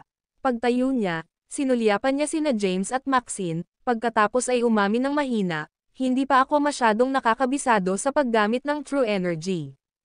Napangiti si James nang may pagmamalaki at pinuri siya, hindi ka naman masyadong sira. Siguradong lumaki si Thea noong panahong nakilala niya ito. Ang malambot na batang babae ng nakaraan ay may kakayahang dumausdas pababa sa isang lubid na 50 metro sa itaas ng lupa. Maraming salamat, mahal ko. Gagawin ko ang lahat para hindi ka makasabay. Upang mapabuti ang aking mga kasanayan sa pakikipaglaban, nagpasya din akong sumali sa pagsasanay sa militar. Bakas sa ekspresyon ni Thea ang kanyang determinasyon. Walang sinabi si James bilang tugon sa kanyang determinadong deklarasyon. Nang makita niya ang mga kagamitang dala ng mga sundalo, tumingin siya kina Maxine at Thea. Pumunta tayo sa underground cavern. Kinuha niya ang ilang kagamitang metal at naka-insulated na damit, saka mabilis na pumasok sa kuweba sa ilalim ng lupa. Iniwan sila ng mga helicopter upang humanap ng matibay na lupang malalapigan. Ilang sandali pa, narating ni James ang lugar kung saan nahulog si Thomas. Partikular na inihanda ni James ang heat-resistant na gear dahil binalaan siya ni Thomas na may lava pa sa ibaba ng kuweba. Pagkatapos magsuot ng suot na lumalaban sa init, sinimulan niya ang paghahanda sa pamamagitan ng pagdikit ng mga puli sa mga pader na bato. Nagsuot din si Maxine ng heat-resistant suit. Nang mapansin siya ni James ay pinilit niyang pigilan si Maxine. Maxine, tumayo ka dito. Ako na mismo ang bababa. Napatingin sa kanya si Maxine. Sasamahan kita para mabantayan natin ang likod ng isa't isa. At saka, gusto ko rin ng closure kung patay na ba si Thomas o hindi. Sige, tumanggo si James at umatras, sasama din ako. Ayaw namang maiwan ni Thea. Nilinggan siya ni James at mariing sinabing, hindi. Tumayo ka na lang dito at maghintay. Nagpout si Thea at dismayadong sinabi, fine if you insist. Nang matapos ang lahat sa kanilang paghahanda, nagsimulang bumaba sina James at Maxine sa underground cavern. Dahil sa husay nila sa martial arts, madali silang bumaba. Ang tulong ng mga kagamitan ay naging mas makinis. Ang kuweba sa ilalim ng lupa ay parang isang napakalalim na kailaliman. Patuloy silang bumababa hanggang sa ilang daang metro sila sa ibaba ng ibabaw. Gayunpaman, hindi pa nila naabot ang ibaba. Napakainit ng kanilang kinalalagyan ngayon. Sa kabila ng pagsusuot ng mga suot na lumalaban sa init, naramdaman pa rin nila ang matinding init. Binalance ni James ang sarili sa isang nakausling bato at tumingin sa ibaba. Bagamat nararamdaman niya ang singaw na nagmumula sa ilalim, imposibleng makita ito hanggang sa ibaba. Mabilis na binalaan siya ni Maxine. James, sobrang taas ng temperature. Kung magpapatuloy tayo ng mas malalim, mawawalan ng bisa ang mga suot na lumalaban sa init. Dagdag pa, ang kuweba na kanilang binabaan ay hindi pantay, na may iba't ibang lugar na may mga indent o protrusions. Ang video na ito ay edited by Urban Storytelling. Kabanata 946. Itinuro ni Maxine pataas. Base sa posisyon ni Thomas noong nahulog siya, parang imposibleng dito siya napadpad. Bumagsak siya sa bato mga 100 metro mula sa bakana ng butas at gamulong. Pagkatapos ng maikling paghinto, nagpatuloy siya. Siya ay dapat na tumigil sa pag-roll sa paligid ng 200 metro ang lalim. Pagbaba namin, nakita ko ang isang hukay kung saan siya ay huminto. Sigurado ka ba? James ay hindi sigurado. Siya ay nag-aalaga lamang tungkol sa pagpunta sa mas malalim at hindi sinuri ang paligid ng yungib. Sige, kung ganoon, bumalik tayo doon para tingnan. Tumalon si Maxine, humawak sa isang bato ilang metro ang layo, at mabilis na umakyat pataas. Kasunod ng kanyang pangunguna, pinili din ni James na huwag gumamit ng lubid at sinimulang suklayan ang mabatong kuweba. Sa kalaunan, bumalik sila sa markang 100 metro. Isang napakalaking bato, na higit sa 20 metro ang lapad, na walang katiyakan na bumubulusok mula sa mga dingding. Itinaas ni Maxine ang kanyang ulo at itinuro, na nagsasabing, kung nahulog siya mula roon, dito sana siya napadpad. Iginalaw niya ang kanyang katawan at itinuro ang bato sa ilalim ng kanyang mga paa. Gayunpaman, walang anumang senyales ng pagdanak ng dugo dito. Pagkatapos matamaan ang batong ito, gamulong siya patungo sa dalasdis ng bato. Bumaba tayo at tumingin muli. Okay, tumanggo si James. Bumaba ulit ang dalawa. Pagkatapos umakyat ng ilang dosenang metro, huminto si Maxine at itinuro ang isang recess sa dingding, at sinabing, kung gamulong siya pababa mula sa batong iyon, tumigil siya rito. Muli, wala ritong nagpapakita na nangyari iyon. Sumang-ayon si James sa pagsusuri ni Maxine pagkatapos isaalang-alang ang kanyang mga obserbasyon. Naguguluhan siyang mamulong, may pagkakataon bang hindi namatay ang lolo ko sa pagkahulog? Bahagyang tumanggo si Maxine at sinabing, the evidence from our initial findings seems to point to that direction, yes.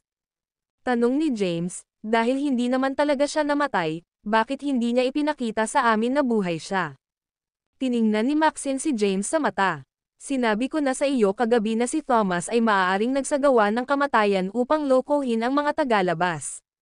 At saka, ang presensya ng Good Devil ay para lamang lituhin si Thea. Gusto niyang maniwala tayo na sinalo siya ng Good Devil at sa huli ay naging sanhi ng kanyang pagkahulog mula rito, lugar na nagresulta sa kanyang kapos-palad na kamatayan. Bakit naman gagawin ni Lolo ang ganoong bagay? Sinira ito ni Maxine para kay James. According to the clues collected, it's almost certain that he's come up with this scheme beforehand. Kung bakit niya ginawa ang mga iyon, ang tanging may sagot ay siya mismo. Seryoso ang ekspresyon ng mukha ni James. Pagkatapos, muli siyang nagtanong, sa tingin mo ba alam ni Thea na ang lahat ng bagay na ito ay isang linlang ng aking lolo para malito kami ni Tobias? May paraan ba para malaman niya na magpapakita si Tobias? Napahawak si Maxine sa kanyang baba habang nag-iisip. Because he knows that I've been following you. He probably guessed that my job was to protect and monitor you. I'm sure he assumed that I'd relay all of this to my grandfather. Nang marinig niya ang bahagi ng pag-uulat niya sa kanyang lolo, maingat na tiningnan ni James si Maxine. Mabilis na itinaas ni Maxine ang kanyang mga kamay at ipinaliwanag ang sarili. Kahit na sinusubaybayan ko ang sitwasyon at nagre-report pabalik kay lolo, hindi ako umimik tungkol sa moonlit flowers sa cliffside's edge. I promised you after all. Hindi na siya pinilit pa ni James dahil alam niyang malamang na hindi pa rin nalutas ni Tobias ang sikreto ng painting. Kung hindi, mas magre-react siya pagkatapos malaman na tumubo ang sacred fire fig sa yungib. Bumalik na tayo. Tahimik na tumanggo si James at naghanda para sa pag-akyat. Teka, ipinatong ni Maxine ang kamay sa balikat ni James para pigilan siya. Bakit anong meron? Tinaas ni James ang kanyang kilay. Maingat na bulong ni Maxine. Huwag mo nang banggitin si Thomas kay Thea, at subukang huwag magtanong tungkol sa kanya. Bakit? Pinaghihinalaan mo ba siya? Nahihirapan akong hindi siya pagdudahan. Kung tama ang mga hinala ko, dapat ay may kaunting kaalaman siya tungkol sa kung ano ang sinusubukang gawin ni Thomas sa pagkakataong ito pati na rin ang kanyang mga plano. Malaki ang pagkakataong makipag-ugnayan muli si Thomas sa kanya. She'll spill about his plans sooner or later if you keep her by your side. If you question her now, it'll only serve to make her more cautious. Mataray na tanong ni James sa kanya, what do you suggest then? We should act as if Thomas is dead and continue acting as normal. At the same time, we'll keep a close eye on Thea. I believe that there's a reason Thomas took in and trained Thea in such a short amount of time. He's probably intend to use her somehow. As long as she stays by your side, the truth will reveal itself sooner or later. Nauuna ka yata, binabaan ni James ang haka-haka ni Maxine. Paano siya hindi magtitiwala sa mga malalapit sa kanya? Hinihiling niya sa kanya na maghinala sa sarili niyang lolo at dati niyang asawa. Nagtiwala siya na hindi makikipagtulungan sa kanya ang lolo niya para saktan siya. Tumalikod siya at nagsimulang umakyat pabalik gamit ang lubad. Walang magawang umiling si Maxine at sumunod. Ang video na ito ay edited by Urban Storytelling. Kabanata 947. Sa bangin. Ang mga mata ni Thea ay madalas na sumulyap sa kuweba habang naiinip na naghihintay sa pagbabalik ni na James at Maxine. Pagkatapos suriin para sa ikalabing pagkakataon, sa wakas ay nakita niya si James na umakyat pabalik at tuwang-tuwa na sumisigaw, paano nangyari, honey? Malungkot na umiling si James. Ang kuweba na ito ay walang kalaliman, at ang init ay nagninangas sa ibaba. Hindi na kami mas malalim pa. Duda ako na nakaligtas si Lolo. Sumunod sa kanya si Maxine. Bumantong hininga si James at malungkot na sinabi, tapos na tayo dito. Tara na. Dahil hindi nila siya mahanap, hindi sinadya ni James na mag-aksaya ng isa pang segundo sa yungib na ito. Batay sa kung ano ang nakuha nila ni Maxine mula sa mga pahiwatig, nagkaroon siya ng magaspang na ideya kung ano ang maaaring mangyari. Malamang nabuhay pa ang kanyang lolo. Bahagya pa siyang nagdududa sa teorya ni Maxine. Malaki ang paniniwala ni James na ang kanyang lolo ay hindi magdadala ng pinsala sa kanya, o kay Thea. Ang tanging bagay na hindi niya sigurado ay kung bakit kailangan ng kanyang lolo na makabuo ng napakaraming masalimuot na plot. Tumalikod na si James at umalis. Sinundan siya ni Thea. Matapos silang makitang umalis, sumunod ang mga kasamang sundalo. Nang umalis sila sa kuweba sa ilalim ng lupa, isa sa mga sundalo ang kumuha ng walkie-talkie at inutusan ang mga helicopter na umalis na maghanap ng angkop na landing spot para bumalik. Hindi nagtagal, bumalik ang mga helicopter. Hindi nagtagal, ang lahat ay dinala pabalik sa rehiyong militar ng Northern Border. Sa loob ng kwartel ng militar, Tumingin ang Centurion kay James at nagtanong, babalik ka kaagad? Oo, tumango si James. Ang capital ay nasa gulo ngayon, at kailangan kong magmadaling bumalik sa Kensington sa lalong madaling panahon upang mahawakan ang ilang mga kagyat na bagay. Bumantong hininga ang Centurion at sinabi, narinig ko ang tungkol sa kabisera. Bilang miyembro ng Cadence at ng Dragon King na pumatay sa Emperor, mahihirapan kang makatakas ng hindi nasaktan. Kailangan mong umatras ng isang hakbang, upang patuloy na sumulong. Iniunat niya ang kanyang kamay at malakas itong hinampad sa dibdib ni James. I have faith in you. I'm sure malulutas mo ang lahat. Ngumiti ng mapait si James sa kanya. Sige, tama na. Inom ulit tayo kapag may pagkakataon. Pagkatapos niyang magpaalam, tumalikod siya at sumakay sa pribadong eroplanong inihanda ng Centurion para sa kanila. Sumunod sa kanya sina Thea at Maxine. Dahan-daang lumipad ang eroplano at nawala sa kalangitan. Sa eroplano, tinanong ni James, Thea, nasaan ba talaga sina Quincy at Tiara? I really have no idea. Hindi sinabi sa akin ni Lolo. Hinawakan ni Thea ang kamay ni James at tinitigan siya ng panatag. Gayunpaman, hindi mo kailangang mag-alala. Pareho silang ligtas at maayos ang kalagayan. Naniwala si James sa sinabi ni Thea. Ang isang maliit na sulok ng kanyang puso ay kumirot sa pag-aalala dahil hindi niya ma-verify ang kanilang kaligtasan sa kanyang sarili. Huminga siya ng malalim. Ito ay isang magulong sitwasyon, at nahihirapan na siyang subukang ipagtanggol ang kanyang sarili. Hanggat nananatili sina Quincy at Tiara sa Kensington, sila ay sasailalim sa patuloy na panganib.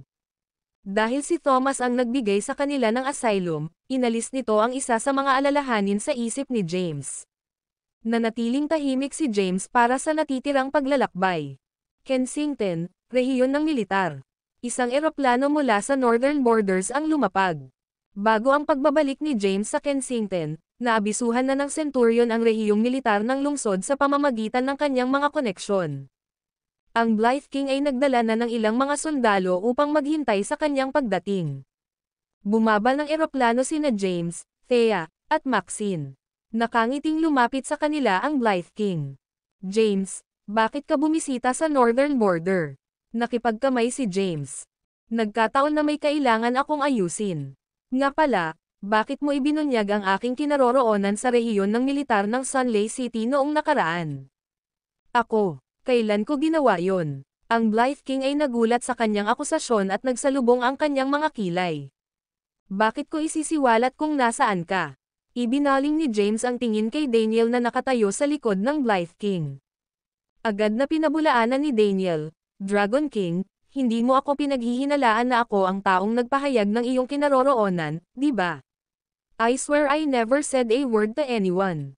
Kung hindi ang Blythe King o si Daniel ang nagpalusot, paano nalaman ni Hardy na naroon siya sa Sunley City?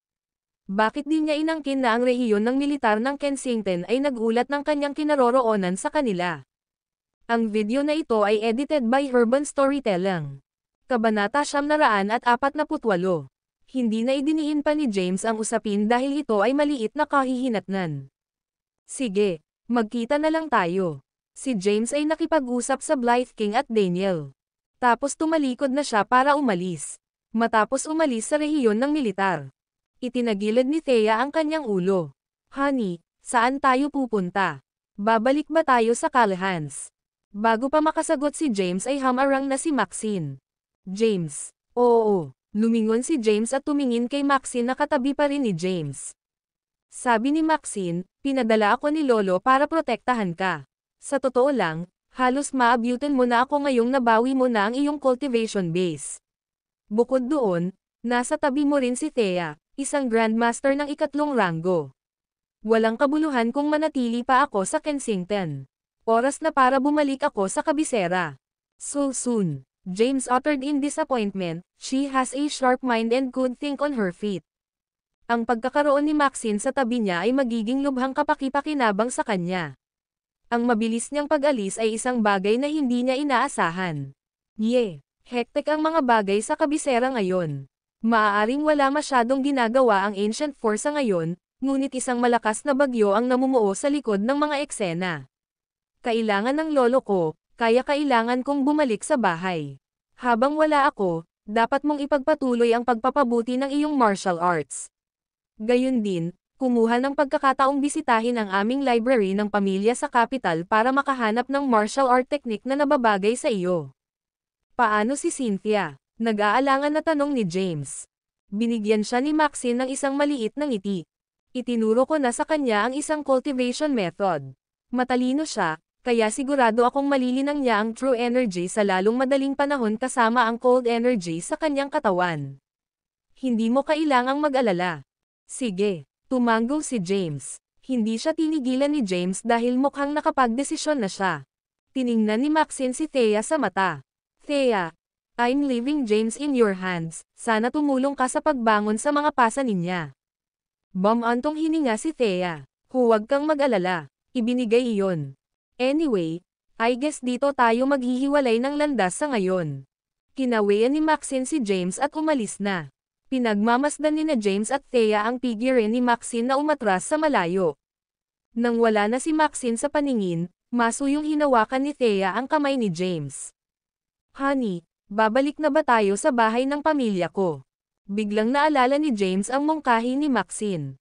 Sinabi ni Maxine na kung nabubuhay pa si Thomas, tiyak na makikipag-ugnayan siya kay Thea kapag nananatili siya sa tabi ni James. Matapos mag-isip, bahagyang tumanggo. Sige, balik na tayo. Masayang bulalas ni Thea. Honey, napatawad mo na rin ako sa wakas. I never blamed you in the first place. I was worried na baka magamit ka ulit bilang leverage laban sa akin kung mananatili ka sa tabi ko. Ayokong masaktan ka, kaya gumuhit ako ng linya sa buhangin para protektahan ka.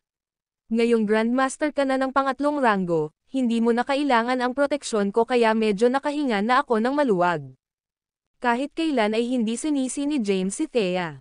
Paano niya masisisi ang kanyang tagapagligtas, na dumaan sa impyerno at pabalik dahil iniligtas niya ang kanyang buhay? 3. I'm sorry, honey. Masyado akong mayabang noon. Namilog ang mga mata ni Thea at nagsimulang hamina ang boses. Iniisip ang lahat ng mga bagay na ginawa niya kay James noon at kung paano niya ito tretuhin sa nakaraan, nakaramdam siya ng labis na pagsisisi. Hindi niya naintindihan kung gaano katagal ang ginawa ni James para sa kanya. Sa kabila ng lahat, ni minsan ay hindi siya sinisi ni James. Unti-unting tumulo ang luha sa kanyang mga mata sa kanyang pisngi. Dumaan muna tayo sa pwesto ni Cynthia. Tumalikod na si James at umalis. Sinundan ni Thea ang mga hakbang niya. Sa nakalipas na 2 araw, nagsumikap si Cynthia na maunawaan at may sigawa ang pamamaraan ng paglilinang na itinuro sa kanya ni Maxine. Naunawaan niya ang teorya at mga batayan sa likod nito. Gayunpaman, ang pag-unawa at pagnanais na linangin ang tunay na enerhiya ay 2 magkaibang bagay.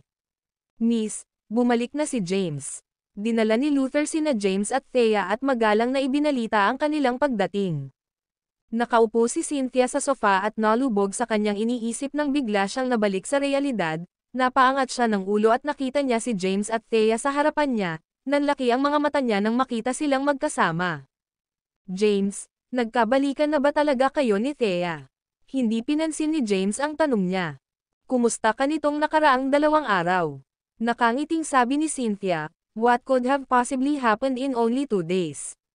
I'm doing okay. By the way, if Thea is here, where are Quincy and Tiara? Sinabi ni James, nasa isang medyo ligtas na lugar. Ang sitwasyon ay magulong ngayon, at ang kanilang buhay ay malalagay sa panganib kung babalik sila sa Kensington. Ibabalik namin sila pagkatapos ng bagyo sa kapital. Oh, hindi kumbinsido na sagot ni Cynthia. Ang video na ito ay edited by Urban Storytelling. Kabanata 949. Walang business meddling si Cynthia sa mga affairs ni James. Nang makita niya si Thea, nagkaroon siya ng urge na sabihin pero nilunok niya ang urge. Naglakad si Thea papunta sa sofa at umupo sa tapat ni Cynthia.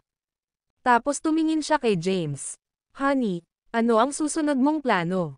Umupo din si James. Umiling siya at sumagot, I've no plans for now. Para siyang bulag na hindi nakikita ang daan sa unahan. We'll stay in Kensington for the time being and observe the overall situation. Right now, there isn't much to do. All I can do is hone my skills and continue to improve my strength as much as possible. Ipinaalam ni Maxine kay James kung gaano siya kababa sa lakas ng Ancient Four. Tulad niya, siya ay masyadong mahina upang makamit ang anumang bagay. Siya ay walang kabuluhan kumpara sa Ancient Four. Maliban kung maabot niya ang ikalimang ranggo, siya ay talagang isang nakaupong pato para sa kanyang mga kaaway. Ano man ang kanyang ranggo, mapahamak pa rin siya kung talagang determinado ang Ancient Four na alisin siya. Honey, can you send me to the military region? Gusto ko sanang mag-training doon sandali, hindi inaasahang tanong ni Thea. Wala siyang aktwal na karanasan sa pakikipaglaban kahit na nakamit niya ang ikatlong ranggo ng True Energy Cultivation. Upang magamit si James, kailangan niyang sanayin ang kanyang sarili sa tunay na enerhiya sa loob ng kanyang katawan sa lalong madaling panahon. Kailangan ding buuin ang kanyang pisikal na lakas upang makayanan din ang mga biglaang pagbabago. Ang pagpunta sa rehiyon ng militar para sa espesyal na pagsasanay ay papatay ng 2 ibon gamit ang isang bato. Magiging mahirap ang isang military training regiment. Natatakot ako na hindi mo ito kakayanin. Tumingin sa kanya si James na may pag-aalalang mga mata. Para sa kanya, ang mga babae ay nilalang na nangangailangan ng proteksyon at dapat ay layaw. Ang pagsasanay sa militar ay hindi isang bagay na gusto niyang maranasan ni Thea. Sapat na maprotektahan niya ang sarili sa mga kritikal na sandali gamit ang kanyang true energy. Pero, gusto kitang tulungan. Pinutol siya ni James sabay wave ng kamay niya. Ang pinakamahusay na paraan para matulungan ako ay manatiling ligtas at maayos. Hindi ko na ito tinatalakay pa. Ilang araw na ang nakalipas mula nang dumating ka sa Kensington, at nag-aalala ang mga kalahan sa iyo. Iminumungkahi kung bumalik ka at hayaan silang alam mong ligtas ka. Sasama ka ba, honey? Hindi pa ako pwedeng umalis. Walang plano si James na bumalik sa villa ng mga kalahan. Balak niyang magtagal sa bahay ni Cynthia. Mahalaga sa kanya na masusing binabantayan ang kalagayan ni Cynthia. Bukod dito, gusto niyang makuha ang enerhiya ng Sacred Fire Fig at ibahin ang kanyang True Energy sa True Yang Energy. Nangangahulugan ito na kailangan niyang bantayan ng mabuti ang proseso ng paglilinang ni Cynthia. Pagkatapos niyang linangin ang True Frost Energy, binalak ni James na subukan ang dual cultivation method na nakadetalye sa Moonlit Flowers on Cliffside's Edge. Hindi malinaw kung ano ang mangyayari kapag nasanay na sila sa pamamaraan ng paglilinang na ipinakita sa pagpipinta. Sige, nabigo si Thea. Sa panahon nila ni Thomas, ang espesyal na pangangatawan ni Cynthia ang napukaw sa kanyang atensyon. Dahil si Cynthia ay nagtataglay ng True Frost Energy, siya ay isang perpektong kandidato para sa pamamaraan ng paglilinang ng pagpipinta. Cynthia, kailangan mong makabisado ito ng mas mabilis. Ayon kay Sir Caden, ang pamamaraan ng paglilinang na naitala sa pagpipinta ay hindi kapani-pani walang makapangyarihan. Ang unang pagpipinta ay ang susi. Pagkatapos lamang malinang ang unang paraan na nakalista ay maaari mong linangin ang mga sumusunod na mga. Tumingin si James kay Thea nang may hinala. Di ba sabi mo hindi mo alam ang sikreto ng 3 pang paintings? Mabilis na nagtaas ng kamay si Thea. Nagsasabi ako ng totoo. Ang dami lang nasabi ni Lolo at wala na siyang sinabi pa. Halatang halata kay James na mas marami pang nalalaman si Thea kaysa sa ipinaalam niya. Gayunpaman, dahil defensive siya tungkol dito, pinili niyang huwag nang lingunin pa. Alright, dapat bumalik ka muna. Kung ganoon, aalis muna ako. Pagkatapos kong ipaalam sa pamilya ko na ligtas na ako, babalik ako para hanapin ka. Umalis si Thea nang hindi na nagtagal. Pagkaalis ni Thea, lumingon si Cynthia kay James at tinanong, James, ligtas ba talaga sina Quincy at Tiara? Malamang, hindi rin sigurado si James. Gayunpaman, nagtiwala siya sa kanyang lolo na hindi magdadala ng pinsala sa mga taong pinapahalagahan niya. Matibay din ang paniniwala niya na hindi gagawa ng pakana si Thea laban sa kanya. Dapat ay ligtas na sila sa ngayon dahil si Thea na mismo ang nagsabi. I'm a little tired. I'll head back to my room to rest. Sige na. Kinawian ni Cynthia ang kanyang maselang kamay, tumalikod si James at umakyat sa hagdan. Ang video na ito ay edited by Urban Storytelling. Kabanata 950.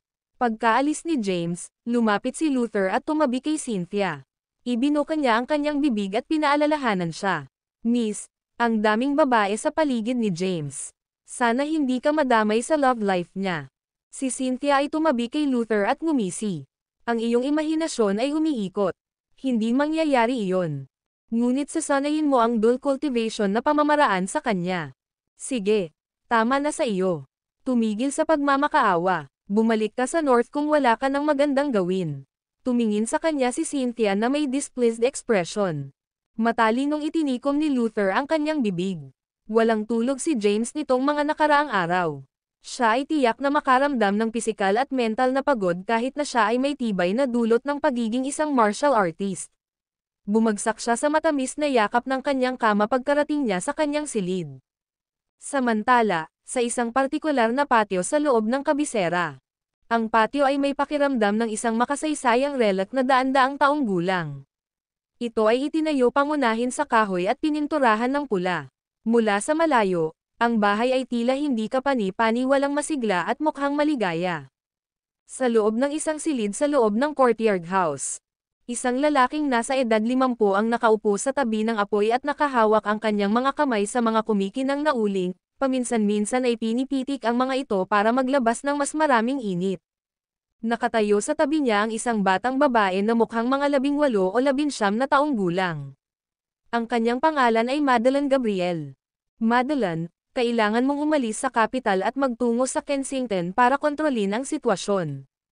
Mahinahon siyang nagsalita na para bang walang kwentang bagay ang kanyang pinag-uusapan habang nag-iinit ang kanyang mga kamay. Sir, kailangan ko ba talagang pumunta? Bakas sa mukha ni Madeleine ang pagtataka. Ma'am, walang imot na tumango si Ginoong Gabriel. Hindi pa namin naituloy ang aming mga plano mula nang mapatay ang emperador. Nagkaroon ng patuloy na sigawan ng kawalang kasiyahan mula sa aming mga kaalyado. Dahil lumaki ang salungatan ng Ancient Four, wala muna sa kanilang radar ang Kensington sa ngayon. Nakatuon si Mr. Lee sa pagpapanatiling ligtas sa sarili. Natatakot siya na idirekta ng Ancient Four ang kanyang galit sa kanya. Para sa iba, plano nilang subaybayan ang sitwasyon sa ngayon at ipahayag ang kanilang paninindigan sa Martial Art Conference sa loob ng 2 buwan. Ito na ang huling pagkakataon natin. Tanong ni Madeleine, ano ang kailangan mo sa akin? Nagtaas ng kilay si Mr. Gabriel habang sinulyapan siya ng may banayad na pagkabigo. Ikaw ay isang matalinong binibini. Kailangan pa ba itong ipaliwanag sa iyo? Halos buong buhay mo ay nanatili ka rito at hindi nakagawa ng kahit isang hakbang sa labas. Gayunpaman, pamilyar ka sa labas ng mundo at may mahusay na pag-unawa sa sitwasyon doon. Ginamit ni Mr. Lee si James para patayin ang Emperor at pilit na pumukaw ng hidwaan sa pagitan ng Ancient Four. Ang mga katotohanan ito ay halata sa iyo, sigurado ako. Sa mga Kaidan, mayroong isang batang babae na nagngangalang Maxine na napakahusay at matalino. Siya ay ramord na matalas at mapagmasid. Walang nakakalampas sa kanya. Naniniwala ako na ikaw, gayunpaman, ay higit sa kanya. Magkakaroon ka kaagad ng malaking epekto sa sandaling isali mo ang iyong sarili. Malaki ang tiwala ko sa iyo. Sige, naiintindihan ko. Tumango si Madeleine. Pumunta ka. Ikan-away ni Mr. Gabriel ang kanyang kamay. Wala nang komento mula kay Madeleine. Tumalikod siya at lumabas ng kwarto. Pagkalabas ng kwarto ay nagbago agad ang ekspresyon ng mukha niya. Isang nakakalokong ngiti ang sumilay sa kanyang mukha, at ang kanyang mga mata ay kumislap sa pagnanasa. Sa lahat ng mga taon na ito, nagsilbi siya kay G. Gabriel sa looban. Gayunpaman, lagi niyang inaasam na umalis. Ang kanyang lugar ay doon sa labas ng mundo. Gusto niyang lumabas at mag-iwan ng marka sa mundo. Ang pagkamatay ng emperador ay nagbigay sa kanya ng pagkakataong hinihintay niya. Hindi niya inasahan na aabot ng ganito katagal para sa wakas ay payagan siya ni Mr. Gabriel na lumabas. Nagunat ng katawan si Madeleine at naglakad palabas ng compound, dirdiretsong tinungo ang airport. Habang naglalakad, nagdial siya ng number sa phone niya. Darating ako sa Kensington sa hapon. Ipunan ang lahat at hintayin ako. Kailangan nating magpulong pagkarating ko. Kasabay ng pagpapadala ni G. Gabriel kay Madeleine. Mansion ni Cadence. Umuwi na si Maxine. Courtyard ni Cadence. Lolo, hindi na kailangan ni James ng proteksyon ko. Dahil alam mo na ang sikreto ng pagpipinta, sa palagay ko ay wala na siyang mas kapakipakinabang na impormasyon na ibibigay sa iyo. Nag-aalala ako tungkol sa isang bagyo sa kabisera, kaya bumalik ako nang wala sa panahon. Bumalik si Maxine kay Tobias habang nakayuko ang ulo. Umupo si Tobias sa isang upuan sa bakuran. Bilang tugon, bahagyang tumanggo siya at hindi nagtaas ng anumang pagtutol tungkol sa kanyang mga aksyon. Maxine, may pag-uusapan ako sa iyo. Nakikinig ako, Lolo. Tanong ni Tobias, narinig mo na ba ang tungkol sa Blight Sect dati? Tumanggo si Maxine. Oo, sila ay isang mahinhin ngunit makapangyarihang sekta. Imbes na sekta, parang mas pamilya sila. 100 taon na ang nakalilipas, ang kanilang pamilya ay nagpakita ng kanilang sarili sa madaling sabi at nagpakita ng nakakatakot na lakas. Hindi na sila nagpakita ng mukha pagkatapos noon. Tama iyan. Naningkit ang mga mata ni Tobias sa kasiyahan sa sagot ng apo. Walang duda na sila ay isang makapangyarihang pamilya. Ang aming pamilya ay kasalukuyang nasa isang delikadong sitwasyon at nangangailangan ng mga kakampi. Para may handa tayo sa martial art conference sa loob ng 2 buwan, plano kong pakasalan ka sa kanilang pamilya. Nagulat si Maxine sa balita at napabuntong hininga siya. Sa pag-aayos ng sarili, ibinaba niya muli ang kanyang ulo at sinabing, utang ko sa iyo ang buong buhay ko, Lolo. Ang utos mo ay utos ko.